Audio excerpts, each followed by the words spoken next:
consider now, I took this record back in 2012 for my PhD research. Around 400,000 hectares of plantation exist in Nepal. And this species was, the plantations was dominated by Pinus patula, Pinus rasbergi, and Pinus wallichiana. Okay, you can see the plantations.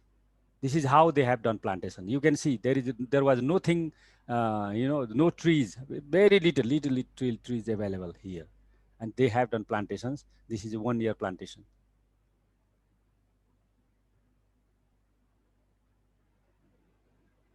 Okay, up to now, up to here, any questions? Please let me know. Any questions? Sir, हजुर जस्तै त्यो बेलाको plantation हुँदै गर्दा हजुर पनि त्यस्तो हुँदै गर्दाखेरि पहिलाको र अहिलेको प्लान्टेसनहरूमा च्यालेन्जेसहरू के थियो, के को डिफरेन्स आयो पहिला भन्दा अहिले चाहिँ कस्तो खालको?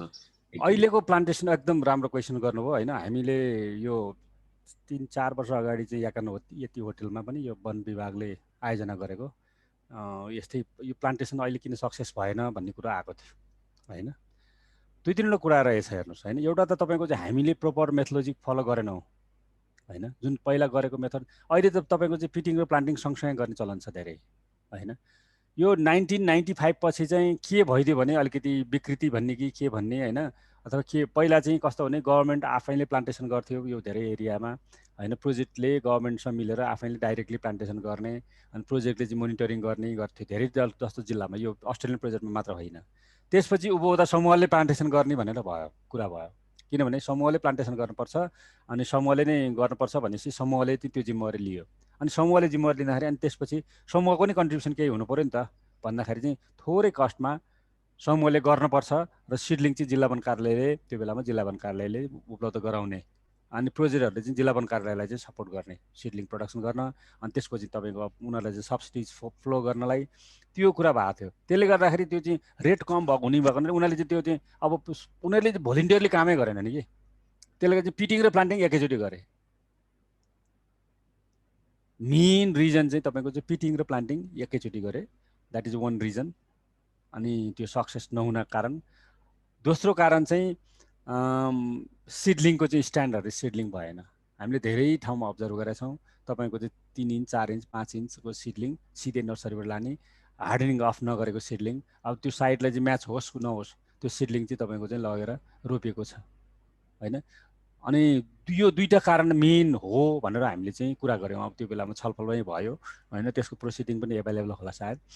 अनि अब हामीले हेर्दाखेरि अब गभर्मेन्टको साथीहरूलाई यस्तो भयो भएन यो कुराहरू भन्दाखेरि चाहिँ होइन, हाम्रो नर्म्समा यही छ, हामीले केही पनि गर्न सक्दैनौँ, वी हेभ अ प्रब्लम भनेर। अनि हामीले कुरा गऱ्यौँ ल तपाईँहरूलाई चाहिँ स्ट्यान्डर्ड सिडलिङ प्रडक्सन गर्न त केही छेक्दैन भनिसकेपछि अहिले पछि बिस्तारै बिस्तारै तपाईँको चाहिँ अब 2 इयर्सको सिडलिङको कन्सेप्ट धेरै नर्सरीहरूमा तपाईँले सुन्नुभएको होला, त्यो ठाउँमा आएको छ होइन।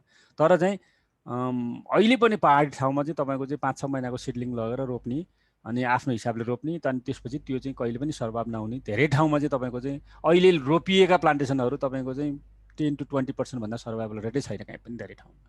स्पेसली यो चाहिँ फल्टी टेक्नोलोजीले हो। र सिडलिङ चाहिँ तपाईँको चाहिँ एप्रोप्रिएट सिडलिङ त्यो ठाउँमा कुन लाग्छ, कुन लगाउनु पर्ने त्यो नलगाएर त्यो हुँदैन। अनि त्यसपछि अलिकति तपाईँको चाहिँ यो प्रोटेक्सनको नि प्रब्लम छ कति ठाउँमा है। त्यसकारण चाहिँ यो अहिले त्यही भएर चाहिँ अहिले चाहिँ हामीले गरेका प्लान्टेसनहरू धेरै ठाउँमा सक्सेसफुल छैनन् हेर्नुहोस् होइन। त्यो हामीले फ्रेङ्कली भन्नुपर्छ, धेरै ठाउँमा सक्सेसफुल छैनन्। तर हामीले करेक्ट गर्नुपर्ने स्थिति आउँछ। अब यो चाहिँ एउटा लेभलको चाहिँ हामीले चाहिँ त्यो बेलामा ट्राई गरेको। म आफै इङ्गेज हुँदाखेरि जस्तो चाहिँ म 1988तिर म रेन्जर हुँदाखेरि 89तिर 88-89मा रेन्जर हुँदाखेरि मेरो भागमा 500 हेक्टर आउँथ्यो प्लान्टेसन। हेर्नुहोस् 500 हेक्टर प्लान्टेसन म आफैले गराउनु पर्थ्यो। म जानु पर्थ्यो प्रत्येक नर्सरी तपाईँको 17वटा गाविस थियो त्यो बेलामा, गाउँपालिका थियो के अरे गाउँ पञ्चायत गाविस थियो। 17वटा गाविस हेरेर तपाईँको चाहिँ 10वटा नर्सरी थियो। एउटा नर्सरी तपाईँको 12,000 देखि 15,000 सिडलिङ उत्पादन गर्थ्यो। अनि त्यही अनुसार प्लान्टेसन प्रत्येक कुरा चाहिँ हामीले चाहिँ इन्स्योर गर्नु पर्थ्यो रेन्जरहरूले, त्यो टेक्निकली करेक्ट छ कि छैन, सिडलिङ ठिक छ कि छैन। अनि त्यसपछि प्रोजेक्टको मान्छेहरू आएर चाहिँ उनीहरूले चाहिँ सर्टिफाई गर्थ्यो, भेरिफाई गर्थ्यो। अब त्यो अहिले त्यो सिस्टमै छैन, हामीसँग कसैसँग त्यो समय नै छैन त्यो क्वालिटीको, त्यो क्वान्टिटीको छ कि छैन, क्वालिटीको छ कि छैन भनेर भेरिफाई गर्नु होइन। अब एकचोटि सिन्धुपाल्चोकमा त्यो 2044 सालमा हो, म भर्खर रेन्जर भएर जाँदाखेरि सिन्धुपाल्चोकमा एउटा ठाउँमा चाहिँ तपाईँको चाहिँ राम्रोसँग प्लान्टेसन भएन, चाहिएको जति नम्बर चाहिँ प्लान्टेसन भएन भनेर चाहिँ कमिसनै पठाएको थियो। हामी 3 दिन गएर फिल्डमा गएर हामी 3 दिन बसेर त्यो सिडलिङ गनेका थियौँ हेर्नुहोस्, जङ्गलमा पुरै 25 हेक्टरमा, किन जति रोप्नुपर्ने रोपिएन भनेर चाहिँ बुझिरहेको आयो। अनि इन्टरनल कमिसनमा मैले लिड गरेर त्यसरी चाहिँ हामीले गरेका थियौँ। भने त्यो बेलामा त्यसरी हामीले काम गर्थ्यौँ। तर अहिले त्यो सिस्टम छैन। साइट क्लियरेन्स, साइट सेलेक्सन भनेको तपाईँको त सिडलिङ प्रडक्सन स्टार्ट गर्नुभन्दा पहिला चाहिँ साइट सेलेक्सन गर्नु पर्यो, अनि मात्रै त्यो साइटमा कुन सिडलिङ लाग्छ, कुन स्पेसिज लाग्छ, डिमान्ड के हो, कुन स्पेसिज लाग्छ, त्यसपछि आइडेन्टिफाई गरेर सिडलिङ प्रडक्सन सुरु गर्नु पर्यो नि। अब त्यो हुँदैन। हामी सिडलिङ यता प्रडक्सन भइरहेको हुन्छ, अनि साइटको सेलेक्सन चाहिँ तपाईँको माघ फागुनमा सुरु हुन्छ हामीले, अनि त्यसपछि हाम्रो प्लान्टेसन सक्सेस हुँदैन। एनी अरू क्वेसन्स प्लिज? सर यसैमा अलिकति, हजुर हजुर, जुन अहिले समूहहरूलाई चाहिँ प्लान्टेसन गर्न दिने भनिएको छ, तर यो प्रोजेक्टहरूले चाहिँ के गर्दो रहेछ भने समूहलाई अलिकति हेल्प गर्दो रहेछ त्यो प्लान्टेसन गर्नको लागि। अनि के हुने रहेछ भने टाइम लिमिटेड हुने रहेछ, अनि यति टाइमभित्रमा चाहिँ हामीले नर्सरीमा पनि उमारिसकेको देख्नुपर्छ, अनि त्यसलाई लगाएर प्लान्टेसन गर्नुपर्छ भनेपछि के गर्ने रहेछन् भने सबभन्दा छिटो उम्रिने बकैना रोपिदिने रहेछन् जता पनि। अनि सबै डिनुडेड हिलमा चाहिँ बकैना लगाइदिएपछि त्यो टाइम लिमिट पनि उम्रेको पनि देखिने भयो र नर्सरीमा काम गरेको पनि देखिने भयो भनेर त्यसरी बकैना लाउने चलन रहेछ। त्यो चाहिँ त्यस सम्बन्धी पनि अलिकति यसो भयो होइन? त्यो त एकदम फल्टी टेक्निक हो होइन। अब तपाईँलाई चाहिँ अब यो भन्दा राम्रो हुँदैन। अब यो सेयर गरौँ कि नगरौँ भयो मलाई भन्नु चाहिँ अहिले चाहिँ होइन। म आफैले स्वयं आफैले त्यो चाहिँ तपाईँको समस्या भोगाएको छु हेर्नुहोस् होइन। त्यहाँ सुभाषजी हुनुहुन्छ होला, सुभाषजी हुनुहुन्छ? तपाईँले चाहिँ त्यहाँ चाहिँ सर्लाईको एक्सपिरियन्स भन्नुहोस् त के छ भन्ने सर? यो प्लान्टेसनको कहिले गर्न पनि तर कहिले गर्दैछौँ भनेर। हामीले चाहिँ यहाँ हरियो नगरपालिकामा रहेको यो खोलाको साइडमा हामीले यो एग्रो फरेस्ट्री मोडलमा चाहिँ मल्टिलेयर प्लान्टेसन प्रोजेक्ट थियो, युएनडिपीले सपोर्ट गरेको। त्यसमा चाहिँ कस्तो हो भने हामीले त्यो खोलाको छेउमा खनजोत गरेर त्यहाँ प्लान्टेसन गर्नलाई साइट रेडी बनायौँ। तर के भइदियो भने लगभग असोज कार्तिकतिर बल्ल त्यो काम हामीले सुरु गऱ्यौँ, तर गर्नुपर्ने चाहिँ जेठ असारतिर। अनि अब हाम्रो युएनडिपीको हार्ड एन्ड फास्ट रुलले गर्दाखेरि अब हाम्रो लगभग के अरे असोज कार्तिकमा आयो फर्स्ट चरणको गऱ्यौँ। त्यसको सर्भाइभल रेट जम्मा 50% नि पुर्याउन गाह्रो हो। जति पानी हाले पनि, जति मलहरू हाले पनि, फिटिङ राम्ररी गर्दा पनि त्यो सर्भाइभल रेट त्यहाँसम्म पुर्याउनै गाह्रो हो। अनि अहिले फेरि यो के अरे चैत्रमा अस्तिको के अरे वैशाखको 2-3 गते फेरि हामीले त्यसलाई इन्रिचमेन्ट प्लान्टेसन गऱ्यौँ, ग्याप प्लान्टेसन जो मर्या छ उसलाई। अनि त्यसमा पनि जस्तै हामीले लगभग 1200 बिरुवा लगायौँ। 1200 बिरुवामा फेरि सर्भाइभल रेट त अहिले झन् 40%मा झर्या छ। ओके, अब अलिकति म यसमा थपिदिन्छु। Thank you Subhashji. हामीले यो प्रोजेक्ट चाहिँ करिब 9 महिनाको थियो, मेमा सिद्धिने। अनि अब हाम्रो साथीहरूको चाहिँ कस्तो रहेछ भने होइन यो चाहिँ तुरुन्तै प्लान्टेसन गर्नुपर्छ भनेर हामीले चाहिँ सुरुदेखि नै हामीले फाइट गऱ्यौँ। यो प्लान्टेसन भनेको बर्खामा गर्ने हो, middle of the rainy season गर्ने हो, अहिले गर्न हुँदैन होइन। उहाँहरूले के भन्नु भने मेसम्म हाम्रो प्रोजेक्ट छ, त्योभित्र सबै गरिसक्नुपर्छ भन्ने कुरा आयो होइन। अब स्ट्यान्डर्ड पिटिङदेखि लिएर सम्पूर्ण कुरा त उहाँ सुभाषी हुनुहुन्थ्यो। प्रत्येक खाल्टो 45 सेन्टिमिटर गहिरो खाल्टो खनेर मल र तपाईँको चाहिँ जङ्गलको माटो ल्याएर मिसाएर त्यहाँ रोपियो। रोप्दाखेरि पनि तपाईँको चाहिँ हामीले जति पानी हाले पनि त्यो ड्राई एरिया तराईमा त्यो एकदम खोलाको किनारमा गाह्रै भयो होइन। अब पहिलाको सुरुमै तपाईँको सर्भाइभल रेट 50%मा झऱ्यो। अनि फेरि पनि त्यसमा चाहिँ कन्टिन्यू। अब यो प्रोजेक्ट कस्तो भयो भने उहाँहरूको सक्नै पर्ने, अनि यो त गर्नै पर्छ भन्नुभयो। अनि त्यसपछि अब रेकर्ड त छ तपाईँको चाहिँ ड्राई टाइममा पनि प्लान्टेसन गरेर अनि त्यसपछि इरिगेसन कन्टिन्यू इरिगेसन गरेर तपाईँको चाहिँ सर्भाइभल रेट बढाउने। तर हामीले के भयो भने अब तपाईँको चाहिँ कम्युनिटीमा डिपेन्ड गर्नुपर्ने हुनाले कम्युनिटीले तपाईँको चाहिँ त्यसमा इरिगेसन गर्ने होइन। अब सधैँ इरिगेसन गर्न उनीहरू सक्दैन, गरिबलाई दिएको जग्गा, त्यो हिसाबले गर्दाखेरि हामी आफैले भोगेको थियौँ कुरो। अनि मैले चाहिँ अब this is the last project I will be having such type of project in my life भनेर भनेको छु मैले। किनभने उहाँहरूको चाहिँ त्यो के अरे टेक्निकल यो नहुँदै पनि प्लान्टेसन गराउनु खोजेपछि त त्यो त एकदम त्यो यस्तो किसिमको तपाईँले जुन सुभाषीले भन्नुभयो अनि तपाईँले आयुषीले चाहिँ जुन प्रश्न सोध्नुभयो, this is the big problem everywhere in Nepal. Target हुन्छ, you have a 6 months, you have a 9 months, and you have to do everything, and you have to demonstrate that your plantation is completed. But they don't think about survival, the long-term survival of the plantations. And त्यसपछि what really required for the field. This is the big problem. एकदम तपाईले rightly pointed out गर्नुभयो। अरु questions? Sir त्यो त problem भयो, अब त्यसलाई समाधान गर्न के चाहिँ गर्न सकिन्छ हजुर? अब यो हामीले नै तपाईको हामी फरेस्टरले नै गर्ने हो हेर्नुस् है। यदि हामी फरेस्टरले गर्ने हो भनेदेखि तपाईको चाहिँ हामीले चाहिँ यो हुँदैन कि हुँदैन भन्नुपर्ने हुन्छ हैन।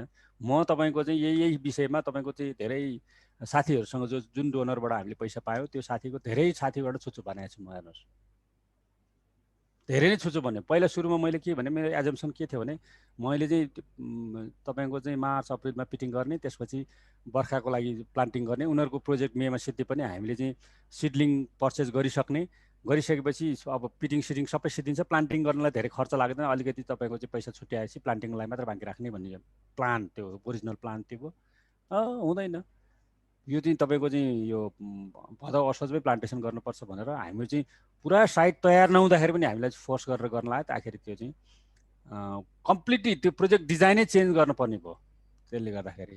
अनि त्यसपछि हामीले के थियो भने तपाईको चाहिँ त्यो ठाउँमा डिप बोरिङदेखि लिएर कुनै पनि गर्ने प्लान थिएन, वाटर हार्भेस्टिङ सिस्टम प्रयोग गर्ने भन्ने प्लान थियो, तर कम्प्लिटली डिप बोरिङ गर्नुपर्ने प्रोजेक्ट कम्प्लिटली चेन्ज भयो हैन। अब अहिले तपाईको चाहिँ अब मेरो विचारमा त्यो टोटल्ली भन्नु 60-70% भन्दा बढी चाहिँ तपाईको सर्भाइभल हुँदैन त्यहाँ। अनि फेरि बर्खामा हामी प्लान्टेसन गर्नुपर्छ अथवा अरू उपाय गर्नुपर्छ। That's there is no options हैन। त्यसकारण चाहिँ हामी फरेस्टरले चाहिँ तपाईको स्ट्रिक्टली यो हुँदैन भन्ने बाहेक अरू केही पनि छैन। होइन भने यो प्रोजेक्ट पाइँदैन भन्न सकिन्छ नि त। यो प्रोजेक्ट हामीले काम गर्दैनौँ, यस्तो चाहिँ सक्सेसफुल हुँदैन भन्ने एउटा अप्सन भयो। दोस्रो अप्सन चाहिँ के हो भने ल गर्नै पर्यो भनेदेखि तपाईको चाहिँ आफ्नै तपाईको चाहिँ इन्स्पेक्सनमा इरिगेसनको फ्यासिलिटी र डेली इरिगेसन कम्तीमा 1 महिनासम्म 15-20 दिनसम्म इरिगेसनको फ्यासिलिटी त्यहाँ चाहिँ हामी दिन सक्यौँ भने मात्रै हुन्छ। हेर्नुहोस् मैले बाहिर देखेको छु जस्तो श्रीलङ्कामा, कम्बोडियामा त्यो प्लान्टेसन तपाईँ अफ सिजनमा प्लान्टेसन गरेको हुन्छ। अनि स्पेसली रोड साइडमा हेर्ने हो भने अफ सिजनमा प्लान्टेसन गरेको हुन्छ। अनि उनीहरूले पानी हालेर त्यो बिरुवा बचाइ छाड्छन्। हेर्नुहोस् तर त्यो उनीहरूको चाहिँ त्यो कस्ट चाहिँ एकदम हाई हुन्छ, कस्ट चाहिँ हाई हुन्छ। तर त्यो कुरा चाहिँ हामी गर्नु पर्छ। यस्तो पनि भयो सर, जस्तै जुन भन्नु पनि डेली इरिगेसनको मैले चाहिँ ट्रायलको लागि 2-3टा के अरे बिरुवा चाहिँ छुट्टै रोप्न लगाएँ। अनि त्यसमा चाहिँ म आफैले पनि गएर डेली मोनिटरिङ गर्दाखेरि त्यो पानी हाल्दाखेरि पनि खोलाको छेउमा चाहिँ एकदम सर्भाइभल रेट चाहिँ एकदम कम हुने रहेछ कि यो गर्मीले। त्यहाँ त्यो गर्मीले त्यो बालुवाले तात्छ नि त, एकदम तात्छ नि त। त्यो छ। अब हामीले जति अब त्यसमा चाहिँ अब एउटा त खोलामा त एकदम त्यो च्यालेन्जै हुन्छ हेर्नुहोस् होइन, अरू ठाउँभन्दा खोलामा च्यालेन्ज हुन्छ। तर चाहिँ सर्भाइभल रेट अनि त्यो चाहिँ पहाडमा पनि अब डेनुडेट अहिलेको एरियामा पनि त्यही समस्या छ है। अब हामीले कसरी त्यसलाई सल्भ गर्ने हामीले चाहिँ सोल्युसनहरू निकाल्छौँ, नयाँ नयाँ टेक्नोलोजीहरू आइरहेको छ होइन, त्यो गर्छौँ। अब मैले आयुषी अरू के क्वेसन छ? ठिकै छ सर, अलिकति अर्को समस्या थियो। ल भन्नुहोस् न। जस्तै हजुरले भन्नुभयो नि त्यो जुन फरेस्टरहरूले चाहिँ गर्नु हुँदैन, हामीले यो सक्दैनौँ भनेर जुन भन्नुपर्छ भन्नुभयो नि, तर के भइदिँदो रहेछ भने प्रोजेक्टमा काम गर्नेहरू चाहिँ लगभग रिलेटिभली न्यू फरेस्टरहरू जसले चाहिँ फर्स्ट टाइम त्यो इम्प्लिमेन्ट पाइरहेछन् उनीहरू हुँदो रहेछ। अनि उनीहरूले मैले के अरे यहाँ हुँदैन भनेपछि चाहिँ के खतरा हुने रहेछ भने भर्खर छिरेको मान्छेले सक्दैन भन्यो, यसले त जान्दैन रहेछ है क्या हो भनेर अरूले सोध्छन् भनेर उनीहरूलाई डर भएको कारणले गर्दाखेरि त्यो अगाडि बढाइरहेछन् जसरी पनि। अनि एउटा समस्या चाहिँ त्यो रहेछ। मैले भन्न खोजेको चाहिँ हाम्रो फरेस्टरको भन्दा पनि सरकारबाट चाहिँ कस्तो आउन सक्छ के पहिलाको जस्तै गरी चाहिँ सरकारी नै प्लान्टेसन हुने समूहलाई नदिकन चाहिँ सरकारबाट नै प्लान्टेसन हुने गर्न सकिन्छ कि भन्न मात्रै खोजेको छ। त्यो चाहिँ हामीले चाहिँ पोलिसी लेभलमै छलफल गर्नुपर्छ। सायद त्यो बेला पनि हामीले अलिकति कुरा गरेका थियौँ तपाईँको त्यो मैले भने याका नीतिमा चाहिँ छलफल हुँदाखेरि यो कुरा नि छलफल भएको छ। त्यो बेलामा केही रेकमेन्डेसन भएको छ। यो एउटा त टेक्नोलोजीको कुरा भयो होइन, हामीले अहिले अरू कुरा गरेर चाहिँ टेक्निक्सका कुराहरू गऱ्यौँ। अब इन्स्टिट्युसनल मोडलमा चाहिँ तपाईँको चाहिँ अहिलेको तरिकाले चाहिँ हुँदैन। त्यसकारण चाहिँ त्यसमा चाहिँ अब कम्युनिटी इन्भल्भ हुनुपर्छ, तर त्यसमा चाहिँ इङ्गेजमेन्ट चाहिँ सरकारको हुनुपर्छ भन्ने चाहिँ मेरो पनि धारणा हो होइन। हामीले त्यो छलफल गर्छौँ हामी होइन, नेसनल लेभलमै हामी त्यो छलफल गर्छौँ होइन। ओके, अब यो गर्दै पनि कति ठाउँहरू चाहिँ तपाईँको चाहिँ हाम्रो डेनोडेड हिल छ। यो चाहिँ एकदम सक्सेसफुल इक्जाम्पल हो। हामीले यसलाई फलो गर्न सक्यो भने धेरै अझै पनि हामीले धेरै चाहिँ तपाईँको चाहिँ खाली नाङ्गा पाखाहरू जुन चाहिँ हामी जङ्गल त छ भन्छौँ होइन, तपाईँको चाहिँ 45% जङ्गल छ भन्छौँ, तर चाहिँ जङ्गल रियली तपाईँको जङ्गलको क्वालिटी त छैन, फरेस्टको क्वालिटी त छैन। तर चाहिँ कसरी गर्न सकिन्छ भनेर मलाई अलिकति योभन्दा अझै एडभान्स टेक्निकबाट चाहिँ मैले तपाईँहरूलाई चाहिँ भन्न खोजेँ। यो चाहिँ मेरो आफ्नो अनुभवले तपाईँहरूलाई भन्दैछु म, मेरो आफ्नै अनुभवले र अब मैले हेरेको सिकेको अरू ठाउँबाट विभिन्न कन्ट्रीमा पढेको र सिकेको हिसाबले त्यो हिसाबले होइन। अब यो पिटिङको लागि अब त्यो 1 फिट भन्दा पनि तपाईँको चाहिँ त्यो चाहिँ 60 सेन्टिमिटरसम्म डेप्थ जानुपर्ने हुन्छ। जस्तो हामीले चाहिँ अहिले कुरा गऱ्यौँ सर्लाहीमा हामीले चाहिँ 45 सेन्टिमिटरको प्र्याक्टिस गऱ्यौँ, अझै पनि त्यहाँ सर्भाइभल रेट एकदम कम छ। हामीले कम्पोस्ट हाल्यौँ, मल र कम्पोस्ट तपाईँको मिसाएर कम्पोस्ट मल र माटो जङ्गलको माटो मिसाएर हाल्दाखेरि पनि तपाईँको त्यो ड्राइनेसले गर्दाखेरि त्यो चाहिँ तपाईँको चाहिँ सर्भाइभल रेट एकदम कम भयो। त्यो हुनाले चाहिँ हामीले चाहिँ हाम्रो लर्निङ के हो भने तपाईँको चाहिँ 45 सेन्टिमिटर तपाईँको गहिराइले हुँदैन, यो चाहिँ 60 सेन्टिमिटर गहिराइ चाहिन्छ र तपाईँको चाहिँ यसको विड्थ चाहिँ तपाईँको चाहिँ 45 सेन्टिमिटर मिनिमम चाहिँ हुनुपर्छ भन्ने एउटा चाहिँ तपाईँको त्यो एडभान्स त्यो भयो। दोस्रो कुरा चाहिँ त्यो चाहिँ एकदम राम्रो वनको अरू ठाउँबाट त्यो ठाउँमा चाहिँ राम्रो सोइल नहुनसक्छ, अरू ठाउँबाट चाहिँ तपाईँको चाहिँ सोइल ल्याएर त्यो चाहिँ कम्पोस्टसँग मिक्स गरेर हाल्नुपर्छ है। त्यो चाहिँ कम्तीमा नि तपाईँको चाहिँ 2/3 of the depth of the तपाईँको पिटलाई चाहिँ त्यो बाहिरको सोइल ल्याएर हाल्नुपर्छ है। मैले इक्जाम्पल दिन्छु, यो चाहिँ 1989 तिर होइन, 1989 मा तपाईँको चाहिँ हामी यो देहरादुन एरियामा हामी घुम्न गएको थियौँ। त्यो पहाडमा तपाईँको सबै खसेको पहाडमा ढुङ्गा भएको पहाडमा इन्डियामा तपाईँको यसै गरी पिटिङ गरेर होइन, प्लान्टिङ गरेर अनि बिग हाइट भएको चाहिँ प्लान्ट लगेर तपाईँको रोपेर एकदम तपाईँको हराभरा बनाएको थियो। त्यस कारण चाहिँ गर्न सकिन्छ होइन, एकदम यो छ। अनि अहिले पनि हेर्न जानुभयो भने तपाईँको चाहिँ मिडल इस्टको कन्ट्रीहरूमा तपाईँको जुन ठाउँमा चाहिँ तपाईँको डिजर्ट छ त्यो ठाउँमा हरियाली बनाएको छन्। कसरी भन्दाखेरि बाहिरको माटो लाने, बाहिरको तपाईँको कम्पोस्ट राखेर त्यसमा चाहिँ टोटली इरिगेसन गरेर चाहिँ सर्भाइभल भएको रेकर्ड चाहिँ तपाईँको धेरै ठाउँमा छ है। हामीले इन्डियामा त्यो चाहिँ मास्टर्स गर्दाखेरि 1999 मा पनि हामीले चाहिँ प्र्याक्टिस गरेका थियौँ है। अनि त्यसपछि सिडलिङ चाहिँ एटलिस्ट तपाईँको चाहिँ 2 इयर्स ओल्ड सिडलिङ हुनुपर्छ। त्यो चाहिँ त्यसले चाहिँ अनि त्यो चाहिँ ऱ्यास कन्डिसनमा त्यो सिडलिङ चाहिँ सर्भाइभ हुनसक्छ है। इक्जाम्पलको लागि हामीले यो 2014 मा मैले कम्बोडियामै त्यहाँ त्यस्तै डिग्रेडेड लाइनमा चाहिँ हामीले प्लान्टेसन गरेर चाहिँ एकदम सक्सेसफुल तपाईँको चाहिँ 99% सक्सेसफुल रेट थियो, सर्भाइभल रेट थियो। त्यसमा डिप्टोकार्पस स्पेसिज, सोरिया अप्टुजा र अरू स्पेसिजहरू थियो। हामीले त्यो स्पेसिज 2 इयर्स ओल्ड प्लान्टेसन तपाईँको 99% सर्भाइभल भनेको धेरै राम्रो थियो। त्यसको त्यो चाहिँ अर्को अनुभव भयो है। अनि planting in the middle of the तपाईँको रेनी सिजन हो, मिडल अफ द इयर भन्दा नि यो middle of the rainy season है। अनि फास्ट ग्रोइङ, अब सकेसम्म अब तपाईँको चाहिँ यदि कुनै ठाउँमा धेरै डिग्रेडेड छ भनेदेखि तपाईँको चाहिँ अहिले नै हामीले चाहिँ डिजायर्ड स्पेसिस चाहिँ त्यहाँ नहुन सक्छ। त्यस कारण चाहिँ जुन चाहिँ एडप्ट हुनसक्छ त्यसमा हामीले के भन्छौँ भने माइक्रो क्लाइमेट डेभलप गर्नुपर्छ भन्छौँ हामीले होइन। त्यो ठाउँमा माइक्रो क्लाइमेट डेभलप गर्छ। जस्तो चाहिँ अलिकति ग्रिनरी भइसकेपछि त्यो ग्रिनरीले बिस्तारै त्यो ठाउँमा चाहिँ सोइलको क्वालिटी फरक ल्याउँदै जान्छ, मोइस्चरको कन्टेन्टको क्वालिटी फरक ल्याउँदै जान्छ अनि बिस्तारै अनि अर्को स्पेसिसलाई सुइटेबल वातावरण बनाउन सक्छ। फर इक्जाम्पल जुन ठाउँमा सिन्धु र काभ्रे, दोलखा, रामेछाप अरू पहाडी जिल्लामा पहिला चाहिँ केही पनि थिएन अनि त्यो चाहिँ तपाईँको चाहिँ अलिअलि तपाईँको चाहिँ चिलाउनेका रुखहरू ठाउँ ठाउँमा थिए अथवा कटुसरका रुखहरू ठाउँ ठाउँमा थिए। अनि जब चाहिँ त्यो सल्लो रोप्यो, सल्लो रोपेको 4-5 वर्षभित्र पछि त्यसमा चाहिँ माइक्रो क्लाइमेट डेभलप भयो अनि चिलाउने कटुसहरू प्रशस्त आउन थाले हेर्नुहोस् होइन। त्यस कारण चाहिँ त्यो हाम्रो लर्निङ चाहिँ everywhere will be appropriate. So पहिले सुरुमै हामीले चाहिँ चाहेको स्पेसिस नहुन सक्छ। त्यस कारण चाहिँ त्यो ठाउँमा त्यो ग्रिनरी ल्याउनलाई चाहिँ कुन स्पेसिस बेस्ट सुटेबल छ भन्ने कुरा हामीले चाहिँ अलिकति त्यो चाहिँ अध्ययनै गर्नुपर्ने हुन्छ, पाइलटै गर्नुपर्छ होइन। त्यसपछि अब एकदम ड्राई एरिया छ होइन, एकदम ड्राई एरिया छ, त्यस्तो ठाउँमा चाहिँ तपाईँको चाहिँ अब कसरी चाहिँ प्लान्टेसन सर्भाइभ बढाउने होइन, त्यो ठाउँमा चाहिँ मोइस्चर चाहिँ तपाईँ सोइल मोइस्चर कसरी, किनभने अब हामीले चाहिँ त्यो डिजर्टिफिकेसन भएको छ, त्यो एकदम रातो डाँडो छ, तपाईँको सबै पानी तल जान्छ भनेपछि त पानीलाई पहिला चाहिँ तपाईँको चाहिँ पानीलाई चाहिँ अलिकति रोक्नु पऱ्यो, पानी चाहिँ तपाईँको चाहिँ त्यसमा पर्कुलेसन हुन दिनु पऱ्यो, द्याट इज भेरी इम्पोर्टेन्ट। त पानी पर्कुलेसन हुनलाई के गर्छौँ भने हामीले चाहिँ यो ट्रेन्च खन्छौँ, 3 फिट लम्बाइ र 1 फिट चौडाइको ट्रेन्चहरू चाहिँ तपाईँको काउन्टर लाइनमा खन्ने, ठाउँ ठाउँमा खन्ने, अनि त्यो डिस्टेन्समा तपाईँको प्लान्टिङ डिस्टेन्सभन्दा अलिकति फरकको हिसाबले तपाईँको चाहिँ 4-5 मिटर 4-5 मिटरको फरकमा त्यो ट्रेन्च खन्ने, जङ्गलभरि नै खन्ने। खनिसकेपछि के हुन्छ, त्यो ठाउँमा चाहिँ तपाईँको चाहिँ बर्खा पानी आएर जम्छ र त्यो पानी पर्कुलेसन हुन्छ, जमिनभित्र छिर्छ है। तर चाहिँ एउटा गल्ती के गर्नु भने, मैले तपाईँको चाहिँ यो 2004मा नर्थ कोरियामा चाहिँ गएको थिएँ म यही टेक्निकल एडभाइसको लागि, करिब 1 महिना मैले गएर काम गरेँ एउटा प्रोजेक्ट डिजाइन र टेक्निकल एडभाइसको लागि। त्यहाँ के गरिदियो भने तपाईँको चाहिँ त्यो ट्रेन्च खन्न चाहिँ, तर चाहिँ लामो ट्रेन्च खन्ने अनि अलिकति गहिरो खन्ने गर्दाखेरि तपाईँको बर्खाको पानी आएर त्यहाँ बसेर तपाईँको त्यसले चाहिँ पानी थ्याक्न सकेन त्यो ट्रेन्चले, अनि भत्केर गयो र यो उल्टो चाहिँ इरोजन भयो। त्यस कारण चाहिँ त्यो that is very important to consider.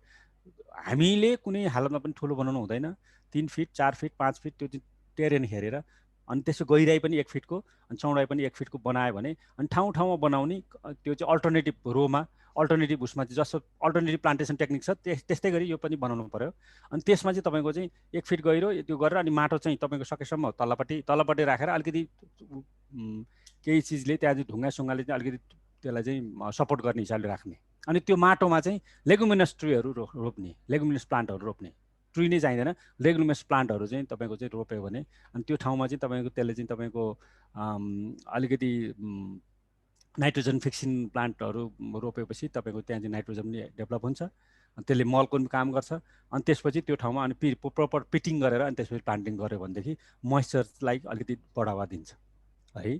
अनि त्यसपछि यदि त्यो ठाउँमा डेन्ड्रोइड हिलमा चाहिँ तपाईँको गल्ली प्रब्लम, रिल प्रब्लम, अब रिलबाट तपाईँ गल्ली हुन्छ, गल्ली प्रब्लम छ भनेदेखि तपाईँको चाहिँ नेचर बेस्ड सोल्युसनको बाट चाहिँ कुनै पनि हालतमा तपाईँको कङ्क्रिट बेस्ड कुनै नभनौँ नि, नेचर बेस्ड सोल्युसन ट्रेडिसनल टेक्निकको उसमा चाहिँ त्यो गल्ली प्लगिङ चाहिँ गर्नुपर्छ, मजासँग गर्नुपर्ने हुन्छ गल्ली प्लगिङ है। अनि त्यसपछि अब यो फायरबाट फरेस्टबाट कलेक्सन र ग्रेजिङ त्यो चाहिँ कम्प्लिटली तपाईँको चाहिँ हामीले प्रोटेक्सन गर्नुपर्छ। यो चाहिँ अलिकति एडभान्स, त्यो हामीले अस्ट्रेलियन प्रोजेक्टमा प्र्याक्टिस गरेको भन्ने अलिकति एडभान्स, यो चाहिँ विभिन्न कन्ट्रीमा विभिन्न किसिमको चाहिँ प्र्याक्टिस गरेको चाहिँ त्यो अनुभवको आधारमा हामीले गरेको। हामीले एक्ज्याक्टली यही गर्ने हामीले अहिले प्लान थियो र तपाईँको चाहिँ सुभाषजी त्यो हामीले यो हरियो नगरपालिकाको चाहिँ एनआरएम र फरेस्ट्री र तपाईँको चाहिँ इन्भाइरोमेन्ट प्लानमा यो लेखेका छौँ, तपाईँलाई मैले पठाउनु पर्ने थियो, पठाएको छैन, मैले पाइसकेर हेरिसकेको थियो। हेर्नुभयो? किनभने मैले मेयरलाई चाहिँ पठाएको थिएँ, जमानामै पठाइसकेको थिएँ होइन। ठिक छ, यो कुराहरू त्यसले ल्याएको छ। अनि त्यो तपाईँहरूको जुन चुरे एरिया हुन्छ नि त्यो ड्राई एरियामा होइन, चुरेमा कम्प्लिट ठ्याक्कै यही नै एक्ज्याक्टली तपाईँले फलो गर्नु हो भने एकदम राम्रो सक्सेस हुन्छ है। त्यसमा त हजुरहरूले त्यो के अरे वाटर रिचार्जेबल पोन्डको कुराहरू सबै खुलाउनु भएको छ, सबै खुलाएको छ, त्यो सबै खुलाएको छ है। हिजो गएको पनि छ साइट भिजिट गर्न। Okay, very good. अब साथीहरूलाई चाहिन्छ भने त्यो सप्लाई गरिदिनुहोस्, केही फरक पर्दैन, यो सबैले सिक्ने चिज हो होइन। हुन्छ सर होइन, त्यो चाहिँ त्यो अनि तपाईँलाई चाहिँ बरु चाहिँ यसमा चाहिँ अब थप कसरी गर्ने, त्यो चाहिँ भन्नु ट्रेन्चका कुराहरू कसरी गर्ने भने टेक्नोलोजी त अब हामी छँदैछौँ, सँगसँगै काम गर्ने भइछौँ होइन। हाम्रो त अब नगरपालिकासँग एमओयू छ 5 वर्षको, त्यो तपाईँले सुन्छौँ, ठ्याक्कै यही कुरा छ। अनि साथीहरूलाई म यो स्लाइडहरू नै दिउँला है। ओके, यसमा केही क्वेसन छ? Any questions? Anybody have a questions? No sir. Okay, thank you very much. अब अर्कोमा जान्छौँ। अब रिभर बेल्टमा कसरी चाहिँ हामीले रिहेबिलिट गर्ने भन्ने कुरामा जान्छौँ। अलिकति सुवासीले पनि भनिसक्नुभयो, तपाईँको कोर्समा यो भएको हुनाले यो पनि मैले थप्दैछु। अब रिभर बेड, अब यो स्थिति यो हो, रिभर तपाईँको चाहिँ स्यान्ड डिपोजिसन भयो धेरै ठाउँमा चाहिँ तपाईँको रिभर बेडमा स्यान्ड डिपोजिसन छ। यो स्पेसली तराई र चुरेको मुनि, इमिडिएटली मुनि होइन। यसको चाहिँ क्यारेक्टर चाहिँ sand deposit, no fertility, dry होइन। अनि त्यसपछि प्रत्येक वर्ष रिस्क अफ फ्लडिङ हो। This is the character of the river belt होइन। अब यसमा कसरी जाने त भन्दाखेरि तपाईँको चाहिँ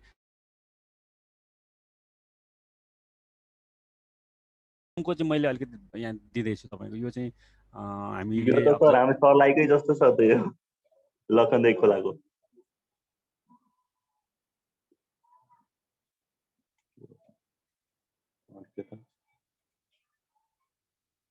होइन तपाईँको चाहिँ यो चाहिँ बोर स्याक्समा तपाईँको माटो हालेर पहिला त तपाईँको चाहिँ हामीले फ्लडिङलाई कसरी कम गर्ने, त्यो एरियामा चाहिँ फर्दर फ्लड जानु नदिने, पानी जानु नदिने, बर्खाको पानी नजाने, त्यो उपाय अपनाउनु पर्यो। सुभाषजी बाई द वे होइन, तपाईँले चाहिँ त्यहाँ मैले चुरेसँग कुरा गरिसकेको छु। त्यो अस्ति नै भनेको थिएँ, साथीहरूले गर्नु भएन एउटा निवेदन त्यहाँ चाहिँ चुरेलाई चाहिँ यो ठाउँमा चाहिँ फ्लड कन्ट्रोल गर्नको लागि भनेर एउटा चिठी चाहिँ नगरपालिकाको तर्फबाट पठाइहाल्नु पर्यो है। उनीहरूले बजेटमा हालिदिन्छ भनेको छ। हुन्छ सर। ओके। अब यो पहिलो त तपाईँको चाहिँ यसरी चाहिँ फ्लडिङ कन्ट्रोल गर्नलाई चाहिँ मेकानिजम तपाईँको चाहिँ कुन कुन ठाउँबाट चाहिँ जानुपर्छ। सकेसम्म चाहिँ हामीले यो चाहिँ traditional technology, nature based solution use, nature based solution भन्छौँ हामी है। साथीहरूलाई कतिको यो थाहा छ, नेचर बेस्ड सोल्युसन चाहिँ अहिले चाहिँ एकदम आइराखेको छ। यो चाहिँ तपाईँको चाहिँ के अरे बजीवर्ड जस्तो भएको छ है धेरै ठाउँमा। नेचर बेस्ड सोल्युसन भनेको हामीले चाहिँ सकेसम्म यो कार्बन उत्सर्जन धेरै गराउने खालको चिजहरू र तपाईँको चाहिँ बाहिरको टेक्नोलोजीहरू प्रयोग नगर्ने, टेक्नोलोजी भन्दा नि बाहिरको चाहिँ तपाईँको चाहिँ प्रडक्टहरू प्रयोग नगर्ने भन्ने हिसाबले चाहिँ त्यो आइरहेको छ होइन। नेचर बेस्ड सोल्युसनको उसमा चाहिँ तपाईँको यो तपाईँको एउटा चाहिँ स्यान्ड ब्यागहरू राखेको छ। अरू ठाउँमा चाहिँ तपाईँको चाहिँ अझ तपाईँको चाहिँ डाइक नै तपाईँको चाहिँ बनाउनु पर्ने हुन्छ। लुज डाइक बनाएको धेरै ठाउँमा रेकर्ड छ। पहिलो चाहिँ त्यो ठाउँलाई चाहिँ फ्लडिङबाट प्रोटेक्ट गर्नु पर्यो, एउटा पहिलो एक्सन होइन। अनि दोस्रो एक्सन यो तपाईँको चाहिँ यो सिराको चाहिँ यो कुन रतु के खोला छ नि सिराको ठुलो, त्यो खोलाको चाहिँ इक्जाम्पल हो होइन। त्यसरी प्रोटेक्सन गर्ने बित्तिकै 2-3 वर्षमै त्यो ठाउँमा चाहिँ तपाईँको कुस यो चाहिँ उम्रेर यस्तो किसिमको चाहिँ आएको चाहिँ रेकर्ड छ है। प्रोटेक्सनले नै यो कुराहरू ल्याउँछ है। अनि त्यसपछि अनि त्यहाँभित्र चाहिँ प्लान्टेसन गरेको, यो चुरेले गरेको हो यो होइन। अब यो भित्र अब यति यो स्थिति आइसकेपछि यो भित्र चाहिँ तपाईँको चाहिँ हामीले प्लान्टेसन गर्नु पर्यो। अब प्लान्टेसन गर्दाखेरि सकेसम्म हामीले अब यो सबै चाहिँ त बालुवा हो कि यो। अब बिस्तारै तपाईँको यो सक्सेसन स्टेजबाट चाहिँ त्यो अगाडि बढ्दैछ। यो प्रोटेक्सन गर्ने बित्तिकै बिस्तारै सक्सेसन स्टेज, तर चाहिँ के हो भने सक्सेसन स्टेजबाट हुन्छ, सक्सेसन प्रोसेसबाट हुन्छ रिहेबिलिटेसन, तर इट टेक्स टाइम।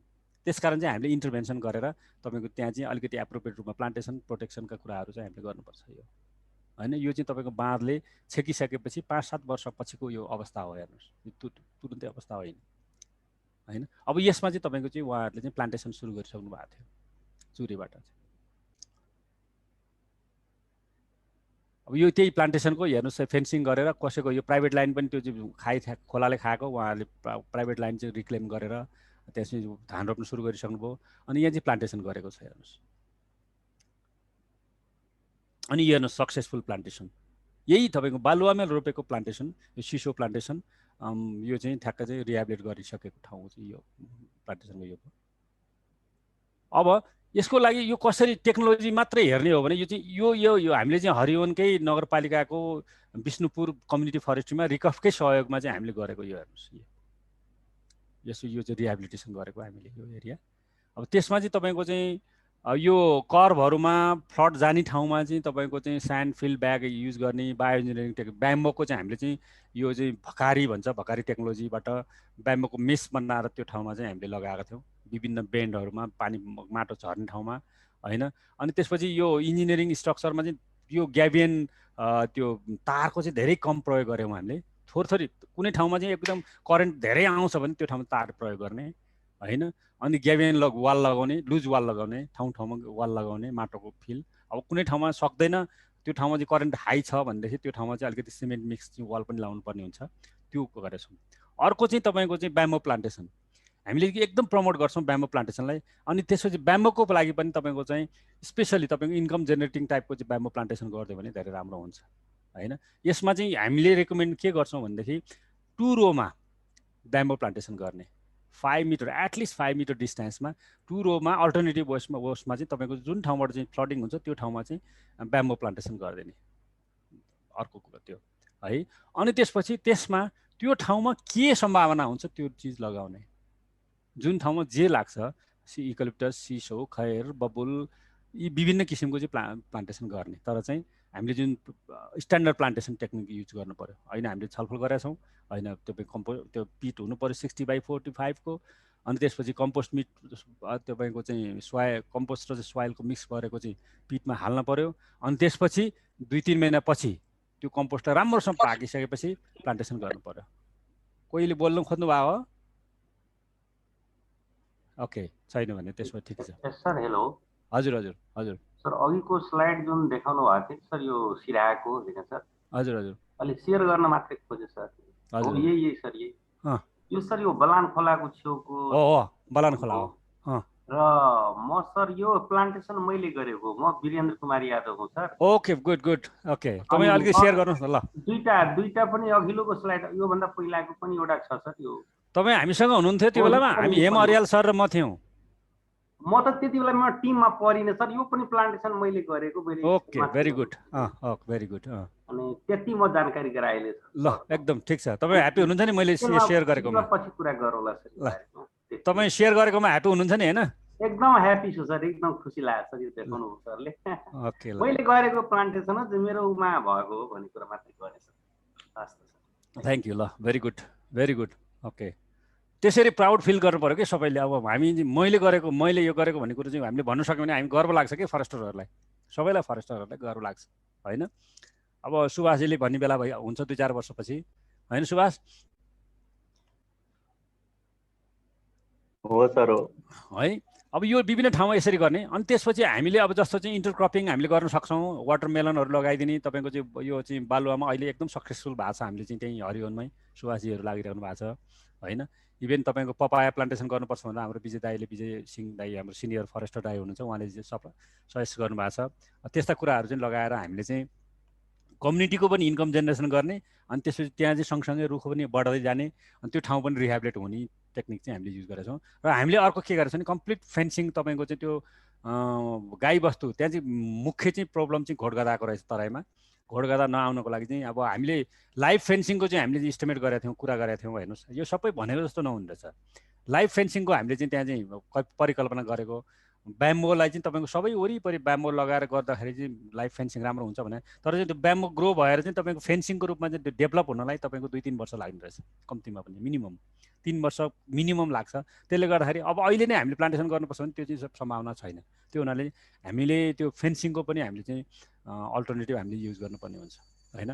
अब यो अहिले सुभाषजीले भन्नुभयो, हामीले चाहिँ अहिले युएनडिपीको सहयोगमा नगरपालिका र युएनडिपीको सहयोग पनि, नगरपालिकाले 50% पैसा हालेको छ, युएनडिपीले 50% पैसा हालेर हामीले चाहिँ मल्टिलेयर एग्रो फरेस्ट्री प्र्याक्टिस चाहिँ हामीले पाइलट गर्दैछौँ। तपाईँहरू चाहिँ मौका मिल्यो भने हेर्नु होला त्यो ठाउँमा। तर चाहिँ हामीले चाहिँ टेक्निकल कुरा मात्रै गरेका छौँ। हामी फरेस्टर भएर टेक्निकल कुरा कसरी गर्ने भन्दा पनि हामीले कसरी यसलाई चाहिँ सक्सेस हुन्छ, सस्टेनेबल कसरी हुन्छ भन्ने कुरामा चाहिँ बढी ध्यान दिएका छौँ हामीले। त्यसको लागि हामीले चाहिँ त्यो ठाउँमा जस्तो करिब हामीले चाहिँ टोटल पहिला सुरुमा 25 हेक्टर सुरु गर्न खोजेको, तर चाहिँ एउटा ग्रुपमा चाहिँ अलिकति कन्फ्लिक्ट भएको हुनाले र त्यो कन्फ्लिक्ट रिजल्भ नहुन्जेलसम्म हामी त्यहाँ काम नगर्ने भएर चाहिँ अर्को बाँकी रहेको 17-18 हेक्टरमा चाहिँ कम्प्लिटली हामीले चाहिँ त्यहाँको चाहिँ युजर्सहरूलाई करिब 200 घरधुरीलाई त्यसमा इङ्गेज गराएर उनीहरूको ग्रुप फर्म गरेर ग्रुप रजिस्ट्रेसन गरेर त्यो ल्यान्ड चाहिँ तपाईँको एग्रिमेन्ट नगरपालिकासँग, त्यो चाहिँ पब्लिक ल्यान्ड भएको हुनाले नगरपालिकासँग एग्रिमेन्ट गराएर 25 इयर्स एग्रिमेन्ट गराएर अनि एकदम फर्मल प्रोसेसले चाहिँ हामीले चाहिँ अगाडि बढ्यौँ क्या।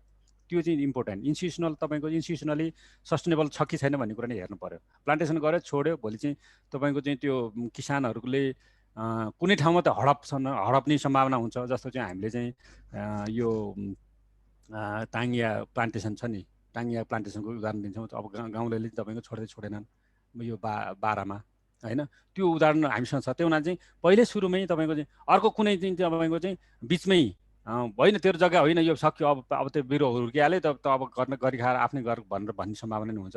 त्यो हुनाले दुवै पक्षलाई इन्स्योर हुनलाई त्यो ल्यान्डको चाहिँ राइट टाइममा चाहिँ राइट युज हुन्छ भन्ने चाहिँ इन्स्योर गर्नलाई हामीले चाहिँ एग्रिमेन्ट पनि तपाईँको चाहिँ गरायौँ त्यहाँ होइन। त्यस कारण चाहिँ this institutional as well as technical process is very important to rehabilitate this त्यो रिभर बेल्ट है। मैले यो हाम्रो अनुभवको आधारमा र हामीले गरेको आधारमा चाहिँ हामीले यो कुरा गर्दैछौँ। अनि अहिले पनि अब वीरेन्द्रजी पनि यहाँ हुनुहुन्छ, हाम्रो सुभाषजी नै हुनुहुन्छ, यो गरेको अरू साथीहरूले पनि गरिराख्नु भएको होला यो। तर चाहिँ अलिकति यो चाहिँ कम्पाइल गरेर कसरी गर्ने भन्ने कुरा मात्रै हामीले राख्दैछौँ है। अब effect of application of silviculture system अलिक के छ त इफेक्ट यसको चाहिँ छ भन्ने हिसाबले चाहिँ अब यो हेर्नुहोस्, यो एउटा चाहिँ तपाईँको चाहिँ यसमा चाहिँ यो इन्डियन इरेगुलर सेल्टर सिस्टम अथवा चाहिँ तपाईँको इन्डियन भन्दा नि इरेगुलर सेल्टर सिस्टम, किनभने एडभान्स ग्रोथ थिएन त्यसमा हामीले चाहिँ ट्राई गरेको यो रिजनेसन हेर्नुहोस् त। दिस इज 1 इयर रिजनेसन हेर्नुहोस् कतिको म्यासिभ कार्पेट जसरी आएको छ हेर्नुहोस्, काउन्टै गर्न नसक्ने। सुभाषजी भन्नुहोस्। Sujan Khatiwada, you can ask question.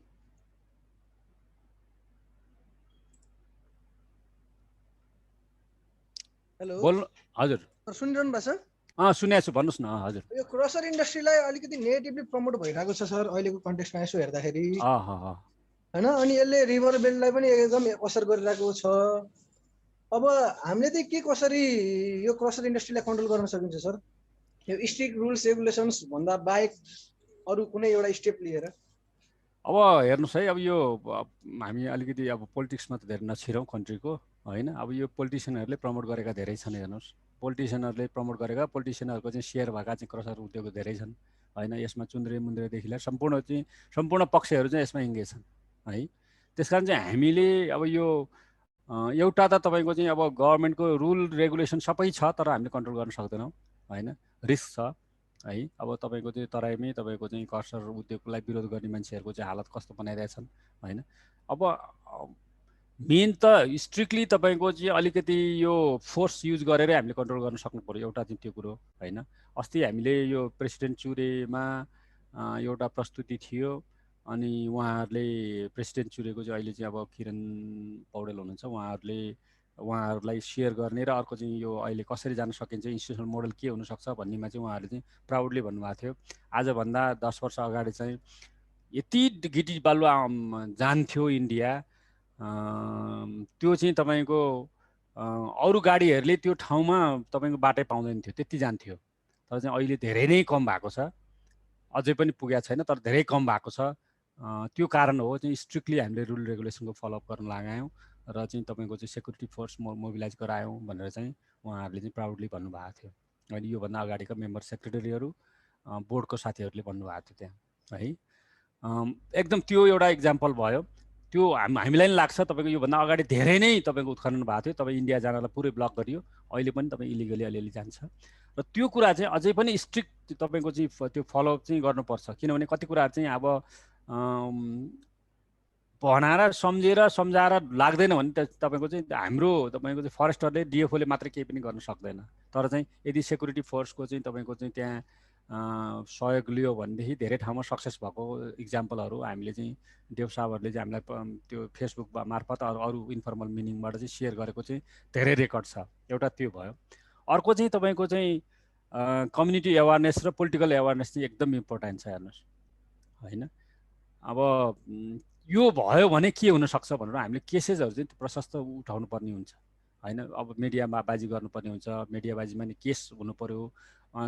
तपाईँको चाहिँ एकदम इभिडेन्स बेस्ड केसहरू यसले चाहिँ गर्दाखेरि यस्तो यस्तो असर पर्न सक्छ भनेर हामीले त्यो निकालेर चाहिँ तपाईँ केस बनाएर मिडियामा दिने र मिडियाले चाहिँ त्यसलाई प्रचार प्रसार गर्न खोज्यो भने तीको जनताहरू चाहिँ होइन हामीलाई चाहिँ भोलि चाहिँ यस्तो हुने रहेछ भन्ने हिसाबले चाहिँ त्यो जनतालाई नै एवेयर गर्ने, पोलिटिसियनलाई एवेयर गर्ने। त्यो पोलिटिसियन सबै पोलिटिसियन खराब हुन्छ भन्ने छैन र चाहिँ तपाईँको एउटाले अर्को पोलिटिसियनलाई च्यापेर उनीहरूले चाहिँ अलिकति यो चाहिँ गर्न हुँदैन भनेर फोर्स गर्ने वातावरण नबनाउन्जेलसम्म त उनीहरूले कन्टिन्यू गरिरहन्छन् होइन। र त्यसको लागि चाहिँ अब एक्ज्याक्टली नै तपाईँको सोल्युसन क्याप्सुलै छैन, तर चाहिँ त्यहाँको पब्लिक एवेयर हुनु पर्यो, पब्लिकलाई तपाईँको अनि पब्लिकका चाहिँ तपाईँको चाहिँ लिडर्सहरूलाई अलिकति हामीले चाहिँ कन्भिन्स गरेर साथ लिन सक्यो भनेदेखि अनि त्यसमा फोर्स जोड्यो भनेदेखि त्यो चाहिँ सम्भावना के अरे सोल्युसन हुने सम्भावना हाई हुन्छ है। मैले अहिले त्यति नै भन्न खोजेँ होइन। अब तपाईँ हामी सबैलाई थाहा छ यो पोलिटिकल ब्याक यो सबै यो गन्जागोल चाहिँ नेपालको गन्जागोल सबै हामी सबैलाई थाहा छ। त्यस कारण त्यसमा चाहिँ बेस्ट के हुनसक्छ त्यो खोज्ने हो होइन। हामीले चाहिँ सबै यस्तो छ भनेर चाहिँ खोज्ने होइन, त्यसमा चाहिँ बेस्ट कसरी मोबिलाइज गर्न सकिन्छ भन्ने कुरा चाहिँ यो हो होइन। कति कुरा त तपाईँको हामी आफू कमजोर भएर पनि भएको रेकर्ड छ होइन। त्यो कुराहरू चाहिँ सबै हामीले चाहिँ सुधार्दै आफू स्ट्रङ हुनु पर्यो होइन। मैले पनि मेरो चाहिँ तपाईँको चाहिँ गभर्मेन्टको जागिरको बेलामा मैले करिब 7-8 वर्ष गभर्मेन्टको जागिर खाएँ। त्यो बेलामा चाहिँ त्यो बेलामा चाहिँ मैले आफ्नो ज्यानलाई चाहिँ धरापमा राखेर नै मैले काम गरेको छु। त्यस कारण चाहिँ कहिलेकाहीँ चाहिँ रिस्क पनि लिनुपर्ने रहेछ त्यो होइन, ब्रेभ नै बन्नुपर्ने हुन्छ होइन। इभेन तपाईँको चाहिँ कतिचोटि गुन्डाहरूले गरेको रेकर्ड छ मलाई त्यो बेलामा तपाईँको 1989-90तिर होइन। तपाईँको चाहिँ त्यो बेलाका चाहिँ सांसदहरू के अरे राष्ट्रिय पञ्चायत सदस्य केही सांसदहरू चाहिँ मेरो क्वार्टरमा आएर चाहिँ थर्काएको धेरै मसँग रेकर्ड छ हेर्नुहोस्। चितवनमा काम गर्दाखेरि, काभ्रेमा काम गर्दाखेरि होइन। त्यस कारण त्यो भइरहन्छ। तर चाहिँ हामीले कसरी लिने कसरी कन्ट्रोल गर्ने भन्ने कुरो अलिकति फरेस्टरमा हुन्छ। तर चाहिँ जबसम्म हामीले चाहिँ लोकललाई मोबिलाइज गर्न सक्दैनौँ, लोकललाई कन्भिन्स गर्न सक्दैनौँ, लोकललाई साथमा लिएर फोर्स युज गर्नुपर्ने हुन्छ। अनि पोलिटिकल मान्छेहरूलाई चाहिँ तपाईँ कन्भिन्स गराउनुपर्ने उपाय हुन्छ। त्यो चाहिँ तपाईँ हाम्रो लेभलबाट हामीभन्दा माथिल्लो लेभलबाट गर्नुपर्ने हुन्छ। त्यो तपाईँ हामीले मात्रै गर्न चाहिँ सबै कुरा चाहिँ सम्भावना छैन। ओके है त्यही त सर। यो यस्तो भएको थियो कि अस्ति भर्खरै लगभग 3-4 हप्ता अगाडि चाहिँ हाम्रो यो राप्ती पुल जुन छ नि, त्यो राप्ती पुलको लगभग 150-200 मिटर वरिपरि नै लगभग पुलको 500 मिटर वरिपरि त उत्खनन गर्नै पाइँदैन भन्ने कुराहरू पनि सुनेको होइन। त्यो त तपाईँको उसमै छ, कार्यविधिमै छ त हो नि। अब तर त्यहाँ अस्ति भर्खरै के भइदियो भन्दाखेरि त्यो पुलको लगभग पुलकै तलतिर लगभग 150-200 मिटर वरिपरि नै त्यहाँनिर मजाले 5-6 ट्रक जति चाहिँ बालुवाहरू गिट्टीहरू लगिरहेको थियो क्या। अनि त्यसको यसो विचार गर्दाखेरि कसले गर्यो के गर्यो किन रोकिराखेन भन्दाखेरि उपमहानगरपालिकाले यसरी दिइरहेको छ अनुमति भन्ने कुरो हुन त फेरि त्यो त दिनुपर्ने डिभिजन 1ले हो। तर उपमहानगरपालिकाले आफ्नो प्रयोजनलाई लगिराख भनिसकेपछि त त्यसपछि रोक्ने कुरो पनि भएन। हामीले कसलाई भन्ने यस्तो यस्तो कुराहरू पनि धेरै त्यो छ। त्यो चाहिँ अहिले कस्तो छ भने अलिकति पावरको स्ट्रगल पनि छ हेर्नुहोस् होइन। अलिकति अब यो लोकल गभर्मेन्ट लोकल बडी र तपाईँको चाहिँ यो डिएफओको बिचमा अलिकति कोअर्डिनेसन र कोलाबोरेसनको कमी छ। उनीहरूको चाहिँ अब हामीसँग यो सबै पावर छ भनेर उहाँहरूले एक्सर्साइज गर्न सुरु गरेको त्यो रेकर्ड पनि धेरै छ होइन। त्यो उनीहरूले चाहिँ अलिकति सँगसँगै बसेर प्लानिङ गरेर कसरी त ल चाहिन्छ नि भनेदेखि त्यो 500 मिटर तल लैजाउँ तिमीहरूको त्यहाँबाट लगे भइहाल्छ नि भन्ने हिसाबले चाहिँ त्यो कोअर्डिनेसन र कोलाबोरेसनको चाहिँ अलिकति खाँचो देखेको छ धेरै जसो नगरपालिकाहरूमा होइन। हामीले त्यो चाहिँ फिलिङ भएको छ। इभेन तपाईँको चाहिँ सर्लाहीमै हामीले काम गर्दाखेरि तपाईँको चाहिँ डिएफओहरूको इन्भल्भमेन्ट कति थियो भन्दाखेरि क्वेसनेबलै छ होइन। बोलाउँदाखेरि नआउने होइन। अनि कति ठाउँमा चाहिँ तपाईँको डिएफओले चाहिँ कोअर्डिनेसन गर्दाखेरि नगरपालिका नआउने त्यो चाहिँ त्यो कुराहरू चाहिँ धेरै ठाउँमा छ। तर चाहिँ त्यो कोलाबोरेसन त हुनैपर्छ हेर्नुहोस्। किनभने त्यो त दुइटैको चाहिँ फाइनली अहिले त्यो ल्याए पनि त फाइनली अब्जेक्टिभ त त्यसलाई चाहिँ कन्जर्भ गर्नुपर्छ, प्रोटेक्सन गर्नुपर्छ। कति ठाउँमा चाहिँ तपाईँको नगरपालिका हाम्रो हो, हाम्रो अधिकारभित्र भएर ठेक्का पनि लगाएको धेरै रेकर्ड छ होइन। तर चाहिँ उनीहरूले ठेक्का चाहिँ लगाउँछन्, पैसा मात्र ल्याउने, तर चाहिँ त्यसमा चाहिँ प्रोटोकल चाहिँ मेन्टेन गरेको छैन कलेक्सन गर्दाखेरि भन्ने कुरा नि एकदम इम्पोर्टेन्ट छ। त्यसको लागि चाहिँ ल ठिकै छ नगरपालिकाको चाहिँ उनीहरूको दायराभित्र पऱ्यो। तर चाहिँ हामीले चाहिँ त्यो प्रोटोकल मेन्टेन गराउनलाई कोअर्डिनेसन पनि गराउन सकिन्छ हामीले। त्यो विभिन्न तरिका छ। तर यो पावर स्ट्रगलले गर्दाखेरि नै अलिकति त्यो भइरहेको छ है सुजनजी। ओके थ्याङ्क यू सर है। अब यो सोइल एन्ड वाटर कन्जर्भेसनमा तपाईँको एकदम तपाईँको भूमिका खेल्छ होइन। अब हामीले अहिले भनिसक्यौँ यो सिल्भिकल्चर सिस्टमले होइन सोइल न्युट्रिएन्ट कायम गर्न चाहिँ धेरै इम्पोर्टेन्ट भूमिका खेल्छ। हामीले माथिदेखि हिजोदेखि नै भन्दै आएका छौँ। र यसलाई चाहिँ हाइलाइट मात्रै हो होइन। अब यो एप्रोप्रिएट सिल्भिकल्चर प्र्याक्टिसले चाहिँ ल्यान्डस्लाइडलाई तपाईँको चाहिँ रिड्युस गर्छ होइन। जस्तो चाहिँ कुनै चाहिँ एकदम भल्नेबल एरिया छ होइन, तपाईँको चाहिँ भिरमा ठुल्ठुलो रुखहरू छ भनेदेखि सकेसम्म त्यस्ता रुखहरू चाहिँ तपाईँको चाहिँ पछि बुढो भइसकेपछि त्यो बोजिलो हुनसक्छ, त्यो निकाल्नुपर्छ भन्ने कुरो चाहिँ तपाईँहरूले सुन्नुभएको होला। अनि त्यस्तो ठाउँमा चाहिँ सेलेक्सन सिस्टम चाहिँ हामीले प्रयोग गर्नुपर्ने हुन्छ। अनि सकेसम्म हामीले चाहिँ मिक्स एज र मिक्स स्पेसिसको फरेस्ट चाहिँ कायम गर्नु पर्यो यो सोइल कन्जर्भेसनलाई होइन। अनि अर्को चाहिँ यो फेलिङ प्याटर्न त्यो तपाईँको चाहिँ स्लोपी एरियामा फेलिङ प्याटर्न चाहिँ हामीले अलिकति फरक बनाउनुपर्छ। यदि चाहिँ तपाईँको सेल्टर रुट नै प्रयोग गर्ने हो भने तपाईँको स्ट्रिपका कुराहरू आएका छन् होइन। स्ट्रिपमा चाहिँ कतिवटा कति मिटरको चाहिँ स्ट्रिप बनाउने त्यो कुरा चाहिँ हामीले एकदम प्र्याक्टिस गर्नुपर्छ, हामीले चाहिँ उ गर्नुपर्छ। अब भोलि तपाईँहरूको चाहिँ सेकेन्ड इयरमा टाइम भयो भनेदेखि होइन, अब सरहरूलाई भनेर स्टडी टुर पनि प्रोग्राम होला। हामीले यो स्ट्रिप सिस्टमको चाहिँ प्र्याक्टिस चाहिँ काभ्रेमा गर्दैछौँ होइन। अहिले चाहिँ तपाईँको त्यो ट्रायल प्लट डेमोन्स्ट्रेसन प्लट तयार हुँदैछ, अनि मिल्यो भने तपाईँहरू त्यो हेर्न नै आउनु होला है। यो चाहिँ तपाईँको सोइल कन्भर्सन न्युट्रियन्टको लागि चाहिँ अब सिल्भिकल्चर एकदम एप्लिकेबल हुन्छ है। अर्को चाहिँ wildlife and wildlife हेबिट्याटको लागि पनि तपाईँको चाहिँ सिल्भिकल्चर हामी चाहिँ अर्कै किसिमको सिल्भिकल्चर अलिकति ध्यान दिएर गर्नुपर्ने हुन्छ होइन। अब यो फोरेजलाई इन्क्रिज कसरी हुन्छ त्यो हेर्नुपर्छ वाइल्ड लाइफको लागि हामीले सिल्भिकल्चर गर्ने हो भने। अर्को चाहिँ अब सकेसम्म तपाईँको चाहिँ क्लियर फेलिङ र सेल्टर वुडले चाहिँ तपाईँको मोनोकल्चर चाहिँ डेभलप हुन्छ होइन। मोनोकल्चर डेभलप हुने हुनाले सकेसम्म डाइभर्सिटी कायम गर्ने खालको चाहिँ सिल्भिकल्चर सिस्टम हामीले प्रयोग गर्नुपर्छ, जस्तो सेलेक्सन सिस्टम होइन, चाहिँ बढी एप्रोप्रिएट हुन्छ। अनि अलिकति सेलेक्टिभ लगिङ पनि हामीले चाहिँ गर्नुपर्छ। यो सेलेक्टिभ लगिङ चाहिँ यसमा यो स्ट्यान्ड इम्प्रुभमेन्ट अन्तर्गत आउँछ। यसमा चाहिँ के हुन्छ भने अब कुनै पनि तपाईँको चाहिँ ठुल्ठुला रुखहरू छ जसले चाहिँ तपाईँको चाहिँ अरू डाइभर्सिफाइड स्पेसिस आउनु दिएको छ भने त्यसमा सेलेक्टिभ लगिङ पनि गर्नुपर्ने हुन्छ। अनि वाइल्ड फायर कम गर्नु पर्यो होइन। वाइल्ड फायर कम गर्यो भनेदेखि तपाईँको धेरै नै तपाईँको हामीले चाहिँ यो फाउना र फ्लोरालाई प्रोटेक्ट गर्न सक्छौँ। वाइल्ड फायर चाहिँ एकदम स्ट्रिक्टली कम गर्नु पर्यो, तर चाहिँ होइन त्यो चाहिँ प्रोपर वाइल्ड फायर कन्ट्रोल गर्नु पर्यो।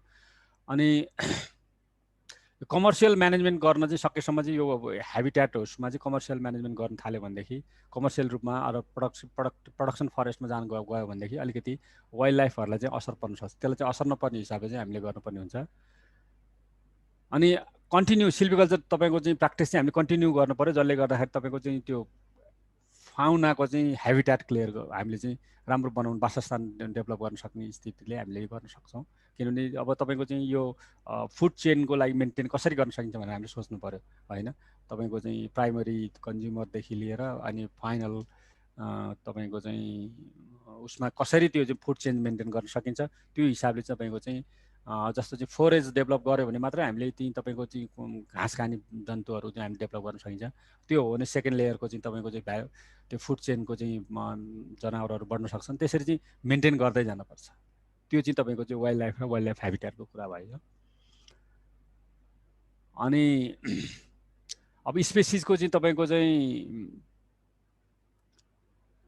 अब species assemblages during the regeneration phases exhibit the highest species regeneration, the impact of thinning and gap formation on the understory groups will likely decrease over time.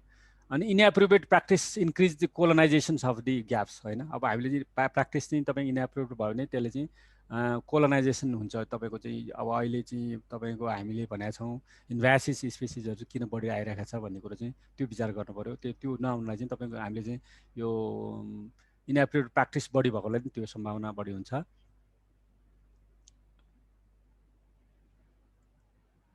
अनि अलिकति तपाईँको यसले चाहिँ हामीले चाहिँ the degree of difficulty of recovering from the effect of either natural or artificial disturbance त्यो चाहिँ अलिकति कसरी हेर्नुपर्छ, त्यसलाई कसरी म्यानेज गर्नुपर्छ भन्ने कुरा हेर्नुपर्छ।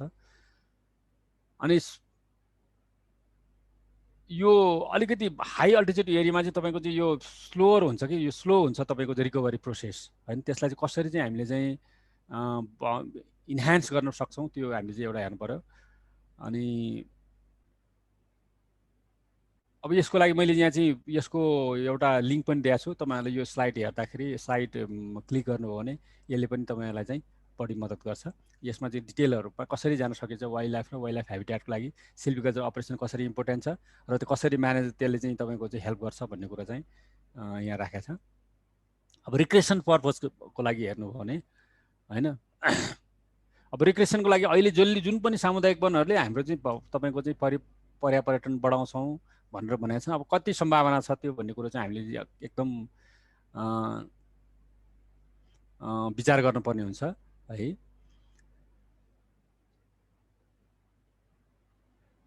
अब लो इन्टेन्सिटी म्यानेजमेन्ट गर्ने, तर चाहिँ हाई बायोमास प्रोडक्सनको एक्सपेक्ट गरेर त काम भएन। त्यो हाई बायोमास एक्सपेक्ट गर्न चाहिँ तपाईँको लो इन्टेन्सिटी म्यानेजमेन्ट हुँदैन। तर त तपाईँको चाहिँ अब यदि पर्यावरण बढाउने हो भने कुन त्यसको चाहिँ उद्देश्य के हो, तपाईँको चाहिँ टार्गेट के हो होइन, अनि कसरी त कुन के भइदियो भने तपाईँको चाहिँ टुरिस्टहरू त्यहाँ आउँछन् भन्ने कुरा चाहिँ हामीले इम्पोर्टेन्ट हुनु पर्यो। जस्तो चाहिँ तपाईँको यो धुलीखेलको जङ्गलमा अनि त्यसपछि यो बनेपाको त्यो दाहिनेपट्टिको चाहिँ जङ्गलहरूमा त्यो उपौधाहरूले हामी के पनि टचै गर्दैनौँ, अलिअलि मात्र निकाल्छौँ, जसले गर्दाखेरि तपाईँको चाहिँ त्यहाँ चाहिँ ग्रिनरी भइरहोस् अनि टुरिस्टहरू आउँछन् यहाँ इन्जोय गर्छन्। हामी बरु चाहिँ हामी ट्रेलहरू चाहिँ बनाउँछौँ यहाँ भनेर त्यो चाहिँ सुरु गरेको छ उहाँहरूले। धुलीखेलमा त ट्रेलहरू प्रशस्त छ, तपाईँहरूलाई थाहा होला। भनेपछि त्यो अनुसार हामीले प्र्याक्टिस गर्नुपर्ने भयो। त्यसकारण चाहिँ अब हामीले अरू नर्मल किसिमको सिल्भिकल्चर प्र्याक्टिस गरेर तपाईँको चाहिँ ट्रेल के अरे चाहिँ दुइटै काम रिक्रिएसन नै हुन्छ यो पनि हुन्छ भन्ने कुरा चाहिँ होइन। अब हायर इन्टेन्सिटी भयो भने बायोडाइभर्सिटीमा चाहिँ अलमोस्ट तपाईँको चाहिँ त्यसको चाहिँ असर परिहाल्छ अनि रिक्रिएसनल पर्पजलाई नै असर परिहाल्छ। अनि अलिकति ल्यान्डस्केप फरेस्ट ल्यान्डस्केप डेभलप गर्नु पर्यो रिक्रिएसनको तपाईँको चाहिँ प्रमोसन गर्नको लागि होइन। त्यसको लागि मोजाइक फरेस्ट बनाउनु पर्यो होइन। विभिन्न ठाउँमा विभिन्न किसिमको चाहिँ तपाईँको लेयर भएको मोजाइक फरेस्ट बनाउन सक्यो भने होइन वाटरफलहरू चाहिँ डेभलप गर्न सक्नुपर्छ। अनि त्यसपछि तिनीहरूले दिने सर्भिसहरू तपाईँको चाहिँ हेभी तपाईँको चाहिँ थिनिङ गऱ्यो भनेदेखि कति कति कति ठाउँमा त तपाईँको चाहिँ त्यो वाटर तपाईँको सोर्सहरूलाई पनि असर पर्ने हुन्छ अथवा लो थिनिङ गरे पनि असर पर्ने हुन्छ। त्यस कारण एप्रोप्रिएट थिनिङ अथवा एप्रोप्रिएट सिल्भिकल्चर प्र्याक्टिसहरू हामीले गर्न सक्यो भने यो सम्पूर्ण कुराहरू मेन्टेन गर्न सकिन्छ हामीले रिक्रिएसनको लागि। I think I have completed. अब हामीले चाहिँ फ्लोर चाहिँ अलिकति क्वेसन एन्सरलाई चाहिँ ओपन गरौँ है। मैले चाहिँ यो तपाईँहरूको चाहिँ सिलेबसमा भएको कुराहरू सिद्ध्याएँ including one more question area that denuded hill rehabilitation. साथीहरूको क्वेसन्स ल भन्नु होला।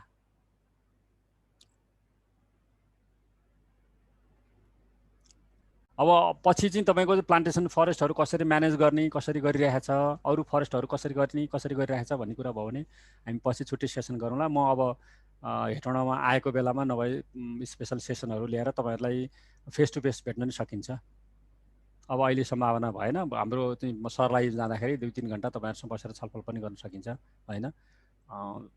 बाहिरको कसको म्यानेजमेन्टका कुराहरू अहिले आज त सिल्भिकल्चरको मात्रै कुरा गर्ने होइन र म्यानेजमेन्टको कुरा गर्ने हो भने अलिकति त्यो पनि हामीले कुरा गर्न सकिन्छ। ओके, अब तपाईँको चाहिँ सेसन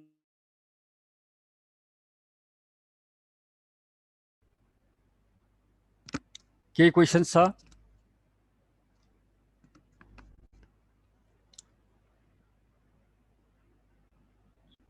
हेलो हजुर हजुर सर यो युरोपतिरको एउटा स्टडीले यो हाई फरेस्ट भन्दा कपिस फरेस्ट भन्दा हाई फरेस्टलाई धेरै इकोनोमिकल्ली साउन्ड देखाएर रहेछ। अनि एउटा स्टडीले सर अब नेपालको केसमा के हो सर त्यो कुरा? अब यस्तो छ, इकोनोमिक स्टडी भनेको तपाईँको चाहिँ त्यसमा अब के प्यारामिटर्स लियो भन्ने कुरा हुन्छ कि हामी डाइरेक्ट ट्यान्जिबल बेनिफिटलाई लियो कि होइन अरू पनि लियो होइन। मैले पनि त्यो चाहिँ एसेसमेन्टहरूको रिभ्यूहरू चाहिँ मैले हेरेको थिएँ मेरो पिएचडीको बेलामा होइन। मेरो त्यो एउटा टपिक्स त्यो पनि हो इकोनोमिक तपाईँको चाहिँ अपर्च्युनिटी चाहिँ यो सिल्भिकल्चर सिस्टमले सिल्भिकल्चर प्र्याक्टिसले चाहिँ कस्तो असर पर्छ भनेर हेर्दाखेरि त्यो रिभ्यू गरेको थिएँ होइन। कति कुराहरूमा चाहिँ तपाईँको चाहिँ अब जस्तो चाहिँ हाई फरेस्टमा चाहिँ यो इकोसिस्टम सर्भिसेस जुन चाहिँ डाइरेक्ट बेनिफिट भन्दा नि इकोसिस्टम सर्भिसबाट चाहिँ आउने क्यालकुलेसन हेर्ने हो भने होइन, क्यालकुलेसन्स त्यो चाहिँ गर्ने हो भने तपाईँको चाहिँ हाई फरेस्टमा त्यो बेनिफिट हाई हुनसक्छ कपिस फरेस्ट भन्दा होइन। किनभने त्यहाँ चाहिँ तपाईँको इकोसिस्टम सर्भिस हाई हुन्छ होइन। Financially direct benefit tangible benefit मात्रै हेर्ने हो भने चाहिँ तपाईँको चाहिँ फरक हुनसक्छ होइन। त्यो चाहिँ त्यो कुन प्यारामिटर्सहरू उनीहरूले युज गर्यो भन्ने कुरा चाहिँ धेरै इम्पोर्टेन्ट हुन्छ होइन। धेरै कुरामा तपाईँको चाहिँ कतिले चाहिँ अध्ययनहरू यो विभिन्न छ कि तपाईँको आर्टिकलहरू तपाईँको त्यो चाहिँ लिटरेचरहरू विभिन्न किसिमको छ। कतिले चाहिँ पाइन फरेस्टले चाहिँ बढी चाहिँ तपाईँको चाहिँ ट्यान्जिबल भ्यालु दिन्छ अथवा चाहिँ तपाईँको चाहिँ यो कपिस फरेस्टले ट्यान्जिबल भ्यालु बढी दिन्छ भनेर लेखेका छन् होइन। कतिले चाहिँ होइन यो चाहिँ तपाईँको मिक्स फरेस्टले हाई फरेस्टले चाहिँ बढी चाहिँ तपाईँको चाहिँ ट्यान्जिबल के अरे चाहिँ बढी इकोनोमिक भ्यालु दिन्छ भनेर लेखेका छन् होइन। अब तिनीहरूले चाहिँ प्यारामिटर्सहरू के राखे त, उनीहरूले चाहिँ कुन कुनलाई सर्भिसलाई तपाईँको ट्यान्जिबल बेनिफिटलाई मात्रै युज गर्यो कि इन्ट्यान्जिबललाई पनि युज गर्यो भन्ने कुरो चाहिँ हामीले हेर्नुपर्ने हुन्छ होइन। अफकोर्स तपाईँको चाहिँ ओभरअल इकोनोमिक भ्यालु हेर्ने हो भने चाहिँ तपाईँको चाहिँ हामीले चाहिँ अल गुड्स एन्ड सर्भिसेसको चाहिँ भ्यालुएसन गरेर त्यो क्यालकुलेसन गऱ्यो भने डेफिनेटली तपाईँको चाहिँ हाई फरेस्ट सिस्टममा बढी चाहिँ तपाईँको त्यो हुनसक्छ। ओके, अरू क्वेसन्सहरू?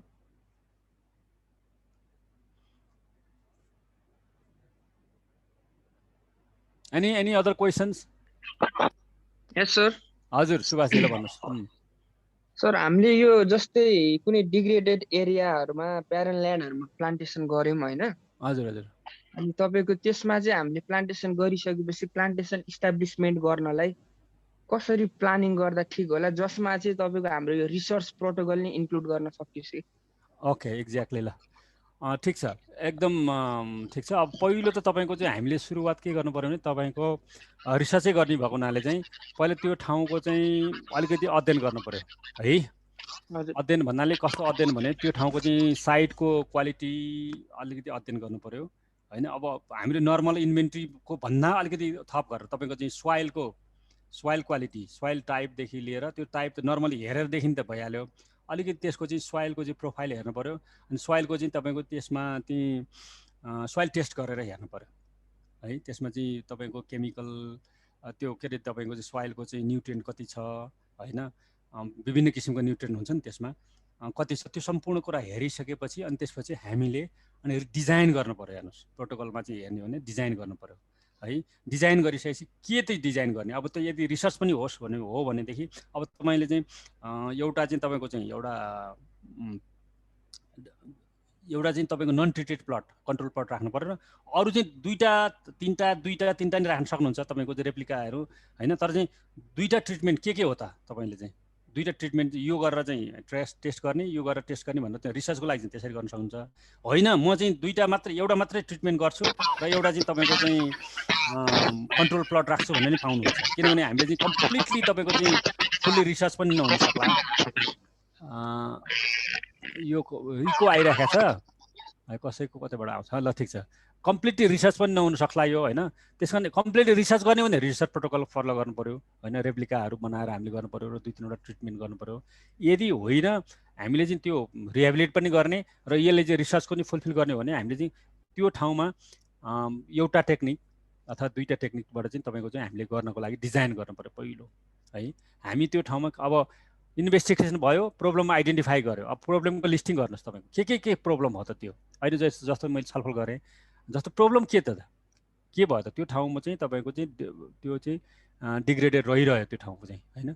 डिग्रेडेड रहिरह्यो, रिहेबिलिट गर्न अनि त्यसपछि त्यसको लागि चाहिँ अनि सोल्युसन के हो त, सोल्युसनको अप्सन चाहिँ यसले गर्छ कि गर्दैन भन्ने कुरा रिसर्च क्वेसन्सहरू बनाउनुहोस् होइन। के गर्दाखेरि गर्दो रहेछ भनेपछि अनि कम्बिनेसन अफ तपाईँको चाहिँ टेक्निकहरू युज गर्नु पऱ्यो। पहिला चाहिँ त्यो डिजाइन तपाईँको एग्री गरिसकेपछि अनि त्यसपछि त्यो चाहिँ इम्प्लिमेन्ट गर्नुहोस् है।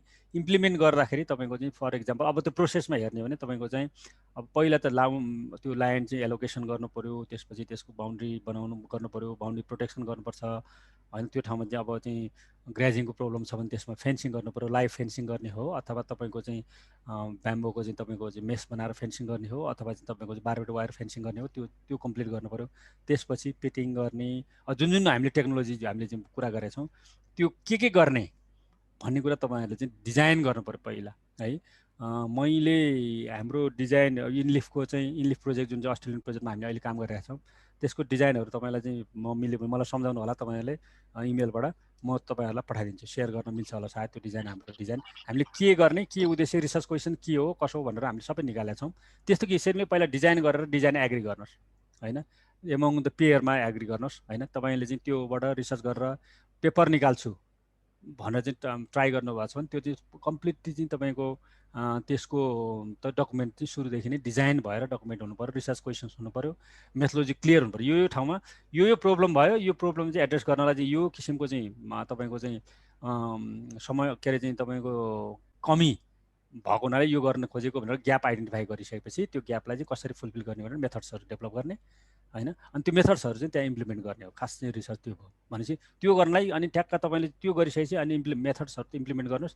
अनि त्यसपछि पहिलो प्लान्टेसन गरिसकेको स्थिति अलिकति तपाईँको चाहिँ एउटा फोटो मोनिटरिङ हुनसक्छ, तपाईँको चाहिँ रिसर्चको मेथड्स त्यो चाहिँ मोनिटरिङ मेकानिजम फोटो मोनिटरिङ एउटा हुनसक्ला होइन। एउटै पोइन्टमा तपाईँले चाहिँ तपाईँको सक्सेसिभ 3 वर्ष 4 वर्ष 5 वर्षसम्म चाहिँ फोटो खिच्ने एउटै पोइन्टबाट एउटा त्यो हुनसक्छ। अथवा तपाईँको चाहिँ अब सेटेलाइट इमेजबाट चाहिँ त्यो त्यति आउँदैन होला सायद होइन। अहिले चाहिँ जति धेरै चाहिँ तपाईँको चाहिँ भनौँ 3x3 को चाहिँ हामीले निकाल्न सक्दैन होला, तर फोटो एउटा भयो। अर्को चाहिँ तपाईँको चाहिँ सुरुमै त्यो ठाउँको चाहिँ तपाईँको बेसलाइन तयार गर्नु पर्यो, के थियो त स्थिति, कति तपाईँको चाहिँ त्यसमा ग्रास कभर कति थियो, ग्राउन्ड कभर कति थियो, अनि ग्राउन्ड कभर कति थियो, अनि त्यसको सोइलको चाहिँ एक्सपोजर कस्तो थियो, अनि सोइलको न्युट्रिएन्ट भ्यालु कस्तो थियो, त्यो सम्पूर्ण कुरा चाहिँ बेसलाइन तयार भइसकेपछि तपाईँको चाहिँ अनि त्यसपछि प्रत्येक वर्ष त्यो हेर्नुपर्छ भने फोटो मोनिटरिङ चाहिँ प्रत्येक वर्ष गर्दा राम्रो होइन। अरू चिज चाहिँ तपाईँको 3-4 वर्षपछिको इन्टरभलमा 4 वर्षको इन्टरभलमा त्यो गर्नुभयो भने तपाईँको डेटा पनि दिन्छ र त्यो हामीले एप्लाई गरेको मेथड पछि त्यो कस्तो भयो भन्ने कुरा चाहिँ हामीले दिन सक्छ। अनि त्यसको आधारमा तपाईँले पेपर तयार गर्नुपर्छ सक्नुहुन्छ। Subhashji can I could I answer है? तपाईँले त्यसमा यदि गर्न ट्राई गर्नुहुन्छ भने मैले हेल्प गर्न सक्छु टेक्निकली। इनलिफमा सर हाम्रै साथी पनि छ इन्भल्भ।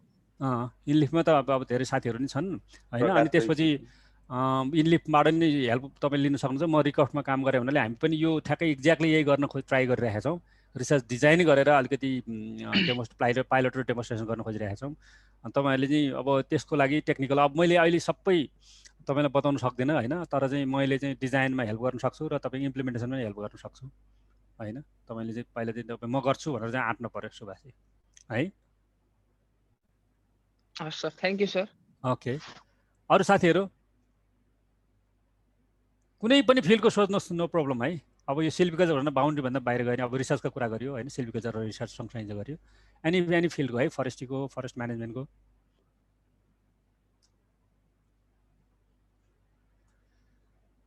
देखिएन है कसैको नि अब अहिले हात उठाएको छैन है। त्यो हुनाले एक्सक्युज मी सर, एउटा क्वेसन आयो है। ल एकदम सुजनजी ल। सर हाम्रो यो जुन सोइल न्युट्रिएन्ट स्टोरिङको लागि चाहिँ अब यदि यसलाई कन्सिडर गर्ने हो भनेदेखि कुन चाहिँ सिल्भिकल्चर सिस्टम बेस्ट हुन्छ? सोइल न्युट्रिसन स्टोरिङको लागि भन्नु त सेलेक्सन सिस्टम एकदम हो। किन सर यसो एक्सप्लेनेसन? किन सेलेक्सन सिस्टममा तपाईँको चाहिँ हाम्रो चाहिँ अब्जेक्टिभ चाहिँ सोइल न्युट्रिसन तपाईँको स्टोर गर्ने भएको हुनाले त्यसमा चाहिँ हामीले सेलेक्सन सिस्टममा चाहिँ तपाईँको चाहिँ त्यो एलावेल कट चाहिँ हाम्रो कम गर्नु पर्यो, बुझ्नु भएन? एलावेल कट कम गरेर तपाईँको चाहिँ हामीले तपाईँको चाहिँ त्यसमा चाहिँ कम किन गर्ने भने त्यसको चाहिँ पातहरू चाहिँ भुइँमा झर्नु पर्यो, अनि त्यसलाई कुहिन दिनु पर्यो होइन। कुहिन दिनको लागि चाहिँ अनि हामीले अरू गऱ्यो भनेदेखि तपाईँको पात झर्ने ओर्ने त तुरुन्तै त कम हुनसक्छ होइन। त्यस कारण चाहिँ अहिले चाहिँ अब यदि नाङ्गो छ, रिजेनेसन छैन भने त तपाईँको चाहिँ त्यसमा हुँदैन, हेर्नुहोस् फेरि सेलेक्सन सिस्टमै हुँदैन होइन।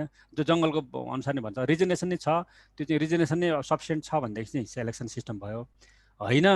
अब रिजेनेसन छैन भनेदेखि त तपाईँको चाहिँ स्ट्रिपबाट गरेर जानुपर्छ, स्ट्रिप सेल्टर रुटबाट गर्नु छ। एकैचोटि नाङ्गो नबनाएर बिस्तारै बिस्तारै गरेर चाहिँ जानुपर्ने हुन्छ होइन। तर चाहिँ तपाईँको चाहिँ हामीले के गर्नुपर्छ भने त्यसमा लिटरको एकुमुलेसन चाहिँ हामीले ग्यारेन्टी गर्नुपर्छ।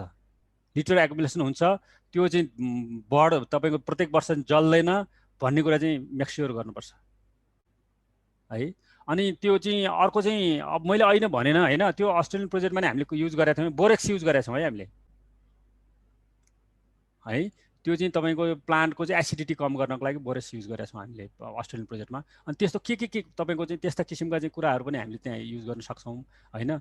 तर चाहिँ अहिले ठ्याक्क तपाईँले भनेको क्वेसन चाहिँ तपाईँको चाहिँ न्युट्रिएन्ट सोइल न्युट्रिएन्ट बढाउनको लागि चाहिँ सिल्भिकल्चर सिस्टम चाहिँ यदि रिजेनेसन छैन भनेदेखि त तपाईँको स्ट्रिप सेल्टर रुट जानु पर्यो होइन। तर चाहिँ हामीले के इन्स्योर गर्नु पर्यो भने त्यो ठाउँमा सफिसियन्ट तपाईँको लिटरहरू चाहिँ तपाईँको एकुमुलेसन हुन्छ, त्यो लिटरहरू कलेक्सन हुँदैन अथवा बर्न हुँदैन, त्यो चाहिँ त्यहीँ चाहिँ तपाईँको चाहिँ डिकम्पोज हुन्छ भन्ने कुरो इन्स्योर गर्नु पर्यो। अनि यदि लिटर डिकम्पोज हुनु पायो भनेदेखि त्यो ठाउँ चाहिँ 3-4 वर्षभित्रमा तपाईँको चाहिँ त्यो ठाउँ चाहिँ सोइलको फर्टिलिटी चाहिँ चेन्ज हुन्छ। त्यो I think I could answer your question. Thank you sir. अर्को एउटा क्वेसन आएको छ हाम्रो शेरबहादुर ब्याचमेटबाट। उहाँले के भन्नुभएको छ भन्दाखेरि क्रिटिकल एनालाइसिस अफ फरेस्ट एक्टमा के कुराहरू इन्क्लुड गर्नुपर्छ होला क्रिटिकल एनालाइसिस गर्दाखेरि भन्ने कुरो सोध्नु भएको छ। फरेस्ट मलाई पनि यसको बारेमा अलिकति फरेस्ट एक्टको क्रिटिकल एनालाइसिस हैन। Okay, very good. अब यो फरेस्ट एक्टको अहिले तपाईँको नियमावली बन्दैछ, ड्राफ्ट नियमावली बन्दैछ। हामी पनि अब छलफल गर्दैछौँ यो ड्राफ्ट। अब ड्राफ्ट त बाहिर आइसकेको छैन हैन, तैपनि के हुनुपर्छ यसमा, के कमजोरी छ भन्ने कुरो चाहिँ हामीले एनालाइसिस गर्दैछौँ। हामीले पनि कहाँ चाहिँ एड्रेस हुनुपर्छ भन्ने कुरा। अब तपाईँले चाहिँ एनालाइसिस, अब फरेस्ट एक्टकै क्रिटिकल एनालाइसिस गर्दै हुनुहुन्छ भनेदेखि तपाईँको चाहिँ बेसलाइन के हो त तपाईँको हेर्न पर्यो। अब बेस्ट त फरेस्ट एक्ट कुन हो त हैन, तपाईँको चाहिँ 1993 को फरेस्ट एक्टलाई चाहिँ तपाईँको चाहिँ एउटा चाहिँ बेस हेरेर अनि त्यसपछि अहिलेको कन्टेक्स्ट हेर्न पर्यो। अहिले चाहिँ डिमान्ड के छ, अहिलेको चाहिँ तपाईँको चाहिँ संविधानले के भन्छ, अनि लोकल गभर्मेन्ट एक्टले के भन्छ हैन। र त्यो चाहिँ अहिलेको फरेस्ट एक्टले 2-3वटा कुरा चाहिँ एस्पेक्ट हुन्छ। तपाईँको चाहिँ 1993 को फरेस्ट एक्ट भन्दा के कुरामा चाहिँ के प्रोभिजनमा फरक छ र त्यसको इम्प्लिकेसन के हो भन्ने कुरा एउटा हेर्नु पर्यो है। दोस्रो कुरो, अहिलेको फरेस्ट एक्टले संविधानले दिएको अधिकारहरू कतिको चाहिँ तपाईँको चाहिँ इम्प्लिमेन्ट गर्नको लागि इन्स्योर गरेको छ, के गरेको छैन, स्ट्रेन्थ र तपाईँको चाहिँ त्यसको चाहिँ विकनेस हेर्नुपर्ने हुन्छ हामीले है। अहिलेको फरेस्ट एक्टले तपाईँको लोकल गभर्मेन्टको राइटलाई कसरी प्रमोट गरेछ र कोलाबोरेसनलाई कसरी प्रमोट गरेछ त्यो हेर्न पर्यो हैन। त्यो क्रिटिकल एनालाइसिस भनेको त्यसरी चाहिँ ट्याक र 4-5वटा एरियामा तपाईँले पहिले चाहिँ क्रिटिकल एनालाइसिसको पनि तपाईँको क्वेसन्स बनाउनु पर्यो। रिसर्च क्वेसन यो त एनालाइसिस भनेको रिसर्च हो। रिसर्च भने चाहिँ रिसर्च क्वेसन हेर्नु पर्यो। तपाईँको चाहिँ अहिलेको फरेस्ट एक्ट 1993 को फरेस्ट एक्ट भन्दा के कुरामा राम्रो छ हैन, के कुरामा चाहिँ त्यसमा चाहिँ विकनेस छ अथवा तपाईँको ग्यापहरू छ भन्ने कुरा एउटा रिसर्च क्वेसन हुन सक्ला है, त्यो कुरा। अनि त्यसपछि दोस्रो चाहिँ तपाईँको संविधानको अहिले संविधान 2000 नेपालको संविधानलाई, अहिले नयाँ संविधानलाई फरेस्ट एक्टले कतिको रिकगनाइज गरेको छ, कहाँ चाहिँ ग्याप छ भन्ने कुरा अर्को क्वेसन, रिसर्च क्वेसन हुनसक्छ। लोकल गभर्मेन्टसँग अथवा प्रोभिन्सियल गभर्मेन्टसँग चाहिँ टाइअपमा चाहिँ अथवा कोलाबोरेसन र उसमा चाहिँ के कुरा चाहिँ यसले चाहिँ स्ट्रेन्थ के राम्रो छ, के अलिकति छैन भन्ने कुरा त्यो गर्नु पर्यो हैन। अर्को चाहिँ प्रमोटिङ कम्युनिटी राइट्स अथवा यो कुरा नि तपाईँको अर्को क्वेसन, कतिको चाहिँ इन्स्योर गरेछ, कतिको प्रोग्रेसिभ छ भनेर 4-5वटा रिसर्च क्वेसन्सहरू त्यहाँ तपाईँले राख्नु पर्यो। त्यो राखिसकेपछि त्यो, किनभने केही रिसर्च क्वेसन नभइकन एनालाइसिस गर्न सक्नुहुन्न। त्यो रिसर्च क्वेसनमा अब त्यो क्वेसन हेर्दै तपाईँ त्यो एङ्गलले प्रत्येक तपाईँको चाहिँ त्यसको चाहिँ फरेस्ट एक्टको तपाईँको क्लजेसहरू तपाईँले चाहिँ एनालाइसिस गर्दै जानु पर्यो। हो यो चाहिँ योभन्दा राम्रो छ है, प्रोग्रेसिभ छ, यो चाहिँ त्योभन्दा अलिकति घटाएको छ। जस्तो हामीले अब त्यहाँ धेरै कुराहरू हेर्न सक्छौँ। पहिलाको चाहिँ फरेस्ट एक्टमा तपाईँको इकोसिस्टम सर्भिसका कुराहरू आएको थिएन, कार्बन ट्रेडिङका कुराहरू आएको छैन पहिलाको फरेस्ट एक्टले हैन। अहिले ती कुराहरू आएको छ। अनि त्यसपछि पहिलाको फरेस्ट एक्ट र अहिलेको फरेस्ट एक्ट भने इन्टरप्राइज डेभलपमेन्ट मोडलकै फरक छ हैन। अनि त्यसपछि समूहले चाहिँ तपाईँको चाहिँ पशु के अरे चाहिँ वन्यजन्तु पालन गर्न सक्छ भन्ने कुरा चाहिँ अहिले पहिलाको फरेस्ट एक्टमा छैन, अहिले फरेस्ट एक्टमा छ। यो विभिन्न कुराहरू छ हैन। त्यो त्यसकारण चाहिँ पहिला रिसर्च क्वेसन 4-5वटा बनाउनुहोस् तपाईँले, के हो त तपाईँको रिसर्च क्वेसन। अनि त्यो रिसर्च क्वेसनको आधारमा एउटा त मैले गरेँ भने पहिलाको फरेस्ट एक्ट र अहिलेको फरेस्ट एक्ट हेर्छु, त्यसमा कम्पेयर गर्छु। अर्को चाहिँ संविधानको हेर्छु, अनि त्यो लोकल गभर्नेन्स एक्टको कुराहरू हेरेर अनि कसरी हुनसक्छ।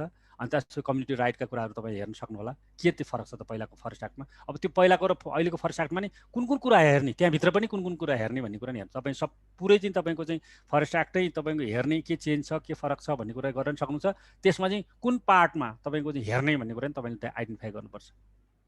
मैले अहिले यति नै भनेँ। ल अरू क्वेसन्स?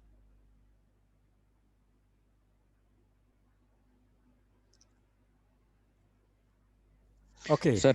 हजुर, मेरो एउटा क्वेसन थियो सर। यो सिल्भिकल्चरल प्र्याक्टिसहरूबाट चाहिँ साइड फ्याक्टरहरूलाई कसरी मोडिफाई गर्नु? साइड क्वालिटीमा? हजुर। साइड क्वालिटीमा मोडिफाई गर्न अब हुन त हिजो पनि हामीले छलफल गऱ्यौँ होइन। साइड क्वालिटीमा मोडिफाई गर्नलाई साइड फ्याक्टरहरूलाई चाहिँ अब स्पेसल्ली साइड इक्जाम्पल भन्नु न। जस्तै सोइल कन्डिसन भयो, त्यसपछि अब मोइस्चर कन्टेन्टहरू भयो। त्यही त, अब मोइस्चर कन्टेन्टलाई अहिले पनि हामीले भन्यौँ नि, तपाईँको मोइस्चर कन्टेन्ट तपाईँको चाहिँ मेन्टेन गर्ने हो भने तपाईँको चाहिँ जस्तो चाहिँ अब हिजो मैले एउटा सानो प्रस्तुत गरेँ। तपाईँको चाहिँ एउटा ट्रीले दिनभरिमा तपाईँको म्याच्योर ट्रीले 100 देखि 150 लिटरसम्म वाटर पम्पिङ गर्छ है। अब यदि तपाईँको चाहिँ त्यो वनमा, तपाईँको वनमा त्यो चाहिने भन्दा बढी चाहिँ नम्बर अफ ट्री छ भनेदेखि त्यो ठाउँमा तपाईँ चाहिँ प्रपरली तपाईँको चाहिँ म्यानेज गर्न सक्नु भने तपाईँको चाहिँ वाटर पम्पिङ रेसियो चाहिँ घट्न सक्छ, जसले गर्दाखेरि तपाईँको सोइल मोइस्चर चाहिँ मेन्टेन हुने सम्भावना हाई हुन्छ एउटा है।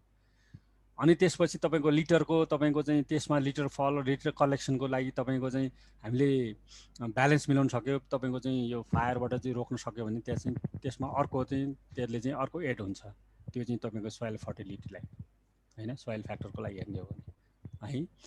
अनि त्यसपछि दुईवटा कुरा भने मैले सोइलको लागि होइन।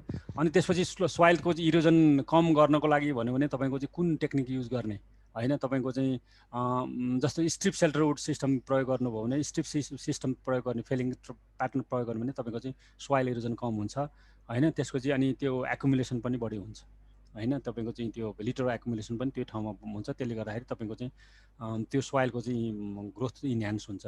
यस्ता विभिन्न किसिमका चाहिँ तपाईँको चाहिँ टेक्निक युज गरेर सोइल फ्याक्टरलाई हामीले चाहिँ बढाउन सक्छौँ होइन। अनि त्यसपछि अब स्लोप करेक्सनदेखि लिएर तपाईँको चाहिँ कन्टुर रूपमा चाहिँ कन्टुरमा तपाईँको म्यानेजमेन्ट पनि हामीले गर्न सक्ने हुन्छ कि।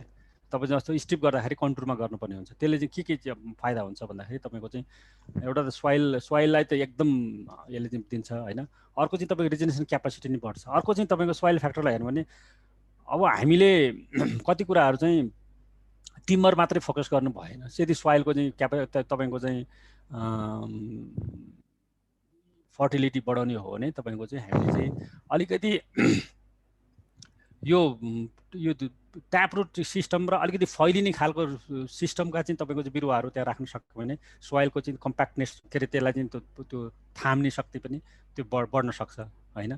जति बढी चाहिँ तपाईँ रुट सिस्टम भयो त्यति तपाईँको चाहिँ सोइलमा चाहिँ तपाईँको अक्सिजनको फ्लो बढी हुन्छ होइन। अनि त्यसपछि त्यहाँ चाहिँ डिकम्पोजिसन बढी हुनसक्छ होइन।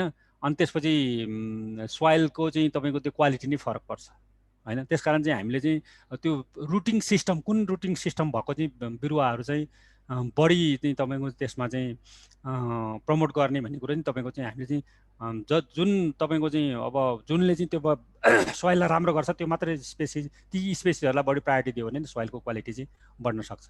मैले अहिले मात्रै यति मात्रै भने अनिमेषजी। हस् sir, thank you sir. Okay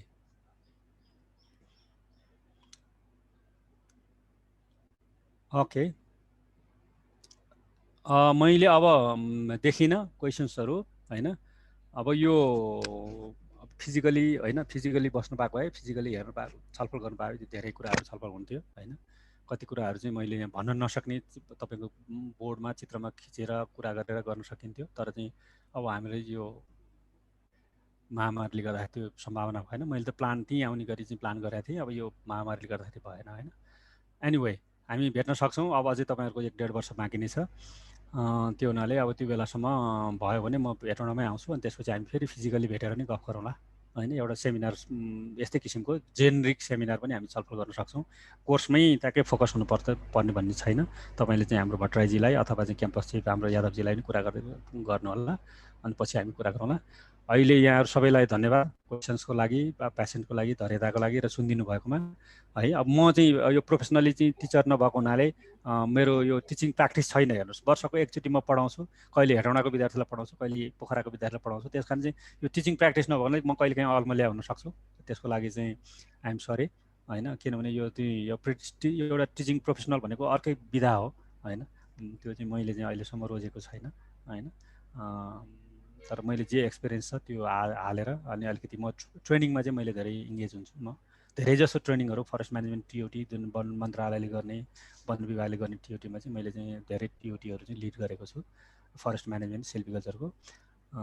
त्यो हुनाले अब पढाउने चाहिँ विधा चाहिँ मेरो चाहिँ नभएको हुनाले त्यो ठ्याक्कै पढाउने ल्याङ्ग्वेजमा नहुनसक्छ होइन। त्यस कारण चाहिँ अब आइएम सरी, मैले चाहिँ यति नै भने।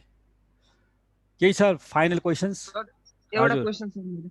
हजुर भन्नुहोस्। हाम्रो जस्तै यो प्लान्टेसनमा चाहिँ जस्तै यो पेस्ट एन्ड डिजिजको चाहिँ एकदम कुरा आउँछ होइन। त्यसको लागि चाहिँ के प्र्याक्टिसहरू गर्नु भएको छ कि हजुरहरूले कतै?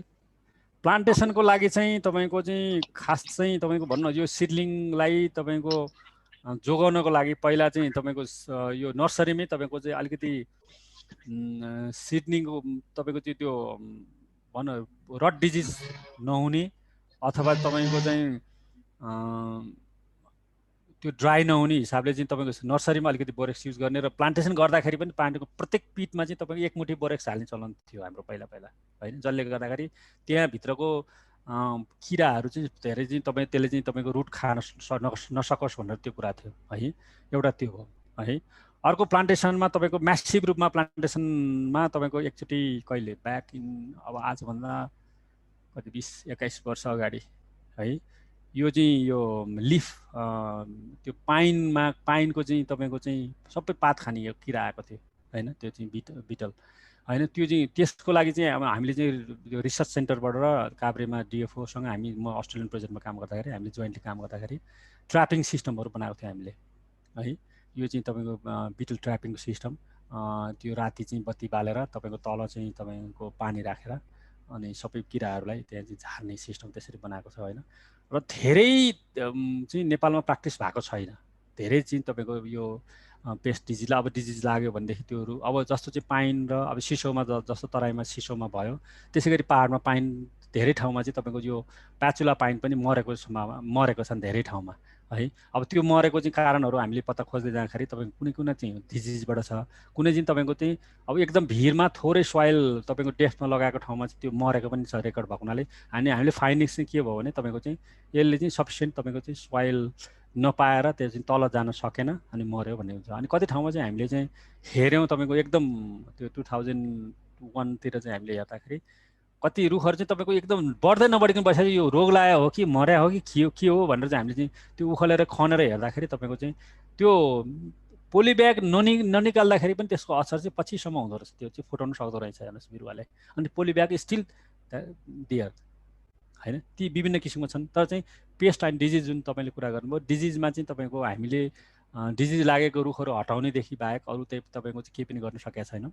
र पेस्टको लागि तपाईँको चाहिँ विभिन्न किसिमका त्यो आक्रमण गर्ने किराहरूको लागि चाहिँ हामीले चाहिँ एकचोटि ट्राई पनि गऱ्यौँ र सक्सेस पनि भयौँ। त्यो एउटा वनबाट अर्को वनमा फैलिँदैन त्यो किराहरू।